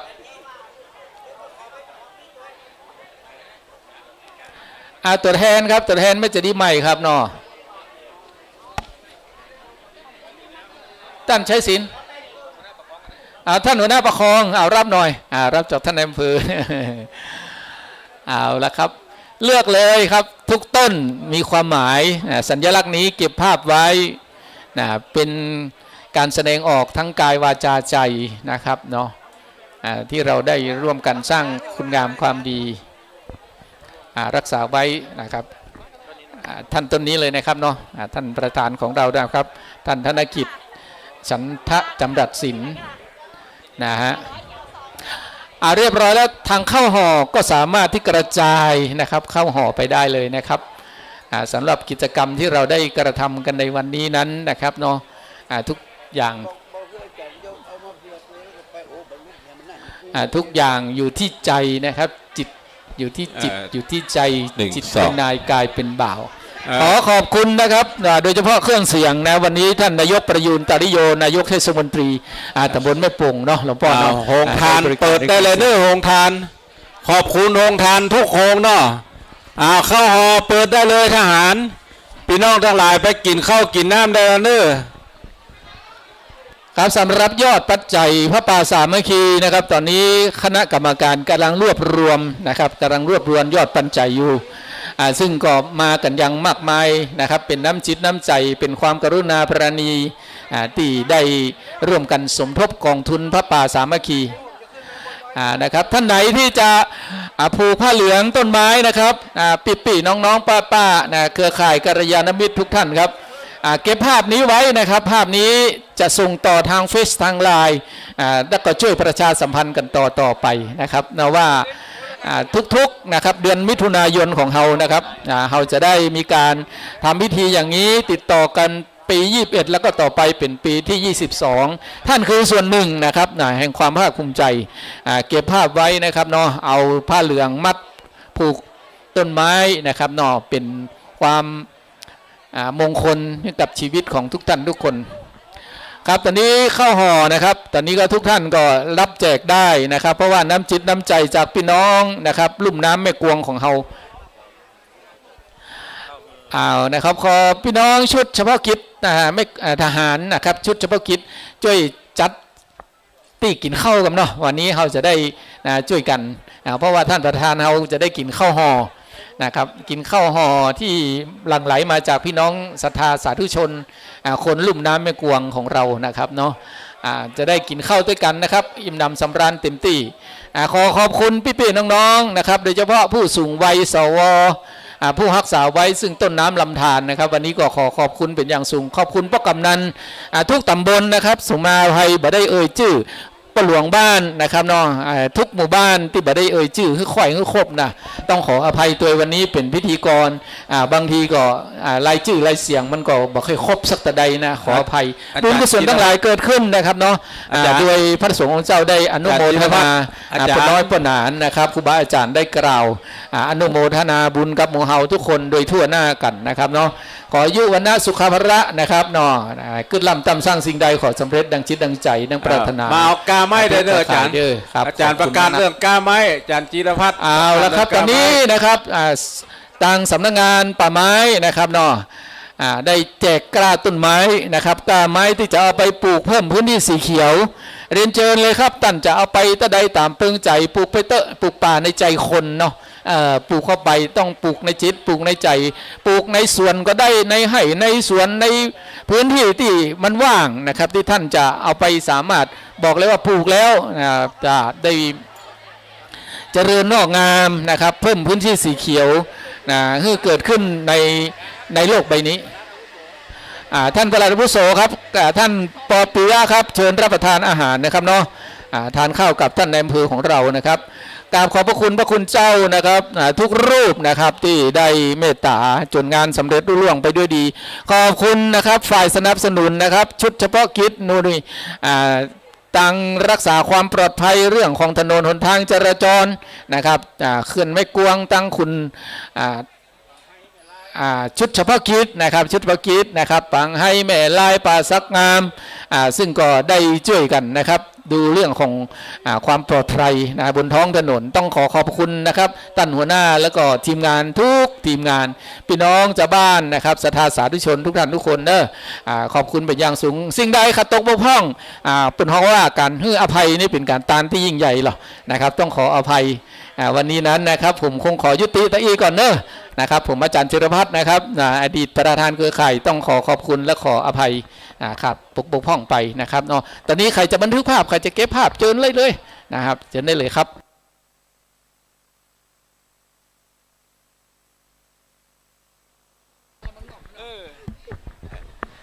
เจอเนอร์ท่านทั้งหลายมากินข้าวกินน้ำด้วยกันก่อนเนาะโฮงทานตังใต้ก็มีเนอะโฮงทานตังอย่างก็เวียงป่าเป้าวัดห้องกูเจอเนอร์เจอเฮาท่านทั้งหลายกินข้าวกินน้ำด้วยกันก่อนเนาะท่านนายกเล่งตัวนี้ขึ้นเห็นน้อยโฮงทานมีทางใต้ก็มีเนอะปัจจัยมีกาข้าวห่อนี่เนอะมีทางใต้บนแหมข้าวนมเส้นวัดปางแฟนข้าวนมเส้นวัดปางแฟนข้าวจีน้ำบะเป้าวัดห้องกูแล้วก็ที่ไหนแทมหลายที่เนอะโฮงทานทางใต้บนนะ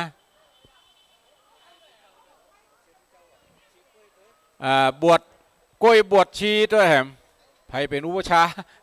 กล้วยบวชชีท่านทั้งหลายที่กินข้าวกินน้ำแล้วไผ่จะถ่ายรูปหน้าเครื่องบวงสรวงหน้าพระบรมรูปก็เจิญเลยเนอะไผ่ไม่ได้กินข้าวซอกกินเห็นนอเพราะว่ากระเดียวจะได้เก็บขอบเก็บครัวกันแถมวันนี้ก็ขอบคุณทุกภาคส่วนเนอะที่มาร่วมกิจกรรมการสืบชะตาป่าไม้สายน้ำแม่กวงแม่ลาวข้าวห่อยังมีอยู่เนอะท่านทั้งหลายมาเอาได้ข้าวห่อยังเหลือนักอยู่เอาได้เนอะข้าวห่อประเดี๋ยวนี้ก็พยายามที่จะบริหารเรื่องเวลาโต๊ะยังมีแหมอยู่เนอะโต๊ะกินข้าวโต๊ะอิงเก้าอย่างนี้นี่เจ้าเมาเก็บแล้วบัดได้พอกันโต๊ะหมอหนึ่งซ่อหาโต๊ะหมอหนึ่งเก็บเตรียมไว้ก็เลยกลายเป็นตามอัธยาศัยเนาะตอนนี้นะผ้าไผ่จะผูกต้นไม้ยังมีอยู่เนื้อผ้านะมีเพ่อยู่โต๊ะอิงเนี่ยหลวงนั่นแหละเจอเนอร์ได้เข้าหอแล้วมานั่งเนาะนั่งเก้าอี้ตีโต๊ะก็นั่งโต๊ะบ่มีโต๊ะก็ว่ากันไปตามอัธยาศัยเจอเนอร์ทุกภาคส่วนทหารจราจรเนาะทั้งลุ่มเทศบาลป่าไม้อุทยานที่อยู่ทั้งลุ่มเด้อมากินข้าวทั้งบนก่อนได้เวลาละโดยเฉพาะกิจแม่กวงศูนย์หน่วยปฏิบัติการปางไฮแม่ลายแล้วก็ป่าสักงามเจ้าหน้าที่อุทยานแห่งชาติแม่ตะไคร้เจ้าหน้าที่ป่าขุนแม่กวงป่าไม้ดอยสะเก็ดตีมาห่วมตัวกันเนี้ยกำนันผู้ใหญ่บ้านเดี๋ยวเขาจะได้ร่วมกันเก็บโต๊ะเก็บเก้าอี้ปีนี้โต๊ะกับเก้าอี้ได้รับความอนุเคราะห์จากคณะสงฆ์อำเภอเวียงป่าเป้าได้อนุเคราะห์ฮือใจโต๊ะเก้าอี้ของหน่วยอย่างก็บนดอยเนี่ยศูนย์ศึกษาสิ่งแวดล้อมของพระเจ้าสี่สองเมืองได้อนุเคราะห์ฮือใจโต๊ะเก้าอี้ แล้วก็ส่วนอื่นๆแถมเต็นท์ของหมู่หนึ่งป่าเมี่ยงแล้วก็แถมหลายฝ่ายเนอะที่ได้ช่วยเหลือเพื่อฝ่ายกันอุทยานกับป่าไม้กับป่าขุนแม่กวงกับไผ่ยังบ่ปอบ่อิ่มเดือมาเนอะเข้าป่าอาหารกินข้าวด้วยกันไผ่จะถ่ายรูปก็มาตั้งเพศได้เนอะเจ้าหน้าที่ทุกภาคส่วนเพราะว่าแต่ละท่านจะต้องเอารูปไปประกอบการทำส่งงานของท่านทั้งหลายแต่ละส่วนกศนครับกำนันผู้ใหญ่บ้านหน่วยแต่ละหน่วยมาถ่ายรูปก่อนเนาะเพื่อจะได้เอาส่งหน่วยงานที่เกี่ยวข้องต่อไปแถมเพราะบางท่านนั่นก็ได้ใจงบของ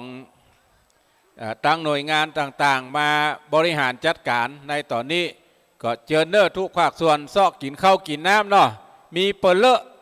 น้ำก็มีเนอน้ำบ่ใช่ว่ามีน้ำตั้งหลังตั้นทั้งหลายก็มีขอเจ้าหน้าที่ป่าไม้ช่วยพอน้ำตั้งแขกผู้ใหญ่ตัวเนาะเจ้าหน้าที่ช่วยกันกำเนาะอาหารมีเปิดเลอะเนอตั้นทั้งหลายอาหารมีเปิดเลอะโฮงทานข้าวหนมเส้นดังไต้วะหน้าศาลเจ้าแม่บนเจ้าแม่องค์ใหญ่องค์น้อยที่มันองค์ใหญ่องค์น้อยก็เพราะว่าตังคิวรถแม่ขจารได้มาแปลงไว้ก่อนพอดีว่าผู้มีจิตศรัทธามาแปลงองค์ใหญ่เหลือนั่นแถมน้อยก็เลยเป็นศาลใหญ่ศาลน้อยก็พระเจ้าดังใจก็ได้รับความอนุเคราะห์จากหลายฝ่ายโดยเฉพาะแล้วตระกูลณเชียงใหม่ได้มาปรับปรุงมาพัฒนาในส่วนที่เกี่ยวข้องการปรับภูมิทัศน์ถึงหมดเนี่ยก็ได้รับความอนุเคราะห์จากร่างทรงของแม่นางแก้วซึ่งเป็นคนเชียงใหม่เฮาเป็นคนเชียงใหม่เฮาเปิ้นได้ประชาสัมพันธ์หลายๆที่หลายๆต่างให้ร่างทรงอื่นๆพ่องลูกเลี้ยงเอียงคำพ่องช่วยกันเป็นเจ้าภาพฮาวกันตกเนี่ยตั้งหน้านี่ช่องใน9,300 ปาย9,300 ปายได้เกาะกลุ่มลุ่มลากันเทลานตั้งบนนี่แถมแล้วก็แปลงห้องน้ำห้องส้วมแถมส่วนหนึ่งมี4 ห้องปอดจ่าย2แม่ยิง2 5 ห้องตึงของผู้พิการได้ช่วยเหลือเพื่อฝ่ายกันในส่วนนั้นตอนนี้ก็ขอเชิญเฮาท่านทั้งหลายเนาะกินข้าวกินน้ำด้วยกันก่อนตอนนี้ก็จะยุติการถ่ายทอดสดทางสถานีวิทยุเอาไว้ก่อนก็ขอความผาสุกในธรรมจุงมีแก่พี่น้องศรัทธาเฮาท่านทั้งหลายเด้อที่ได้มาร่วมกินร่วมทานกันในวันนี้รับฟังทางสถานีวิทยุกระจายเสียงแต่ละสถานีที่ถ่ายทอดเสียงไปแต่ละที่ละแห่งรับชมทางวิทยุวัดฝ่ายหินวิทยุอินเทอร์เน็ตทั่วโลกในวันนี้ก็ขอบคุณเจ้าหน้าที่ทุกฝ่ายที่เป็นหน่วยสื่อสารในวันนี้ก็ขอท่านทั้งหลายอยู่ดีมีสุขเหมือนกันจูผู้จูคนที่อยู่ตั้งบ้านตั้งจองที่รับฟังทางหน้าจอของแต่ละที่ละแห่งก็ขออนุโมทนาขอบคุณด้วยกันเด้ออายุวันโนสุขังปะลางกำนี้เหลือกับตั้งบนเขาเนี่ยเด้อเหลือกับตั้งบนเนี่ยตะกี้มันไปขับไขว่ทั่วโลกก็เลยต้องอู้ตัวระวังตัวอู้ตัวระวังตัวตอนนี้เหลือกับบนเท่านี้ละแล้วก็อนุโมทนาขอบคุณครับทุกภาคส่วนเนอยอดผ้าป่าที่เฮาท่านทั้งหลายได้ให้หอมกันตอนนี้ได้ยอดอยู่ 74,502 บาท74502อนุโมทนากับทุกภาคส่วนเด้อที่ได้ร่วมกินหอมตานด้วยกันในวันนี้ก็อนุโมทนานี่เป็นยอดเงินสดนะท่านทั้งหลายยอดผ่านบัญชีแห่มที่หนึ่งยังไม่ได้บัญชีไปอัพเตือเจ้าหน้าที่ป่าขุนแม่กวงทุกท่านขอเชิญเนอะถ่ายรูปกันตั้งหน้าไปก่อน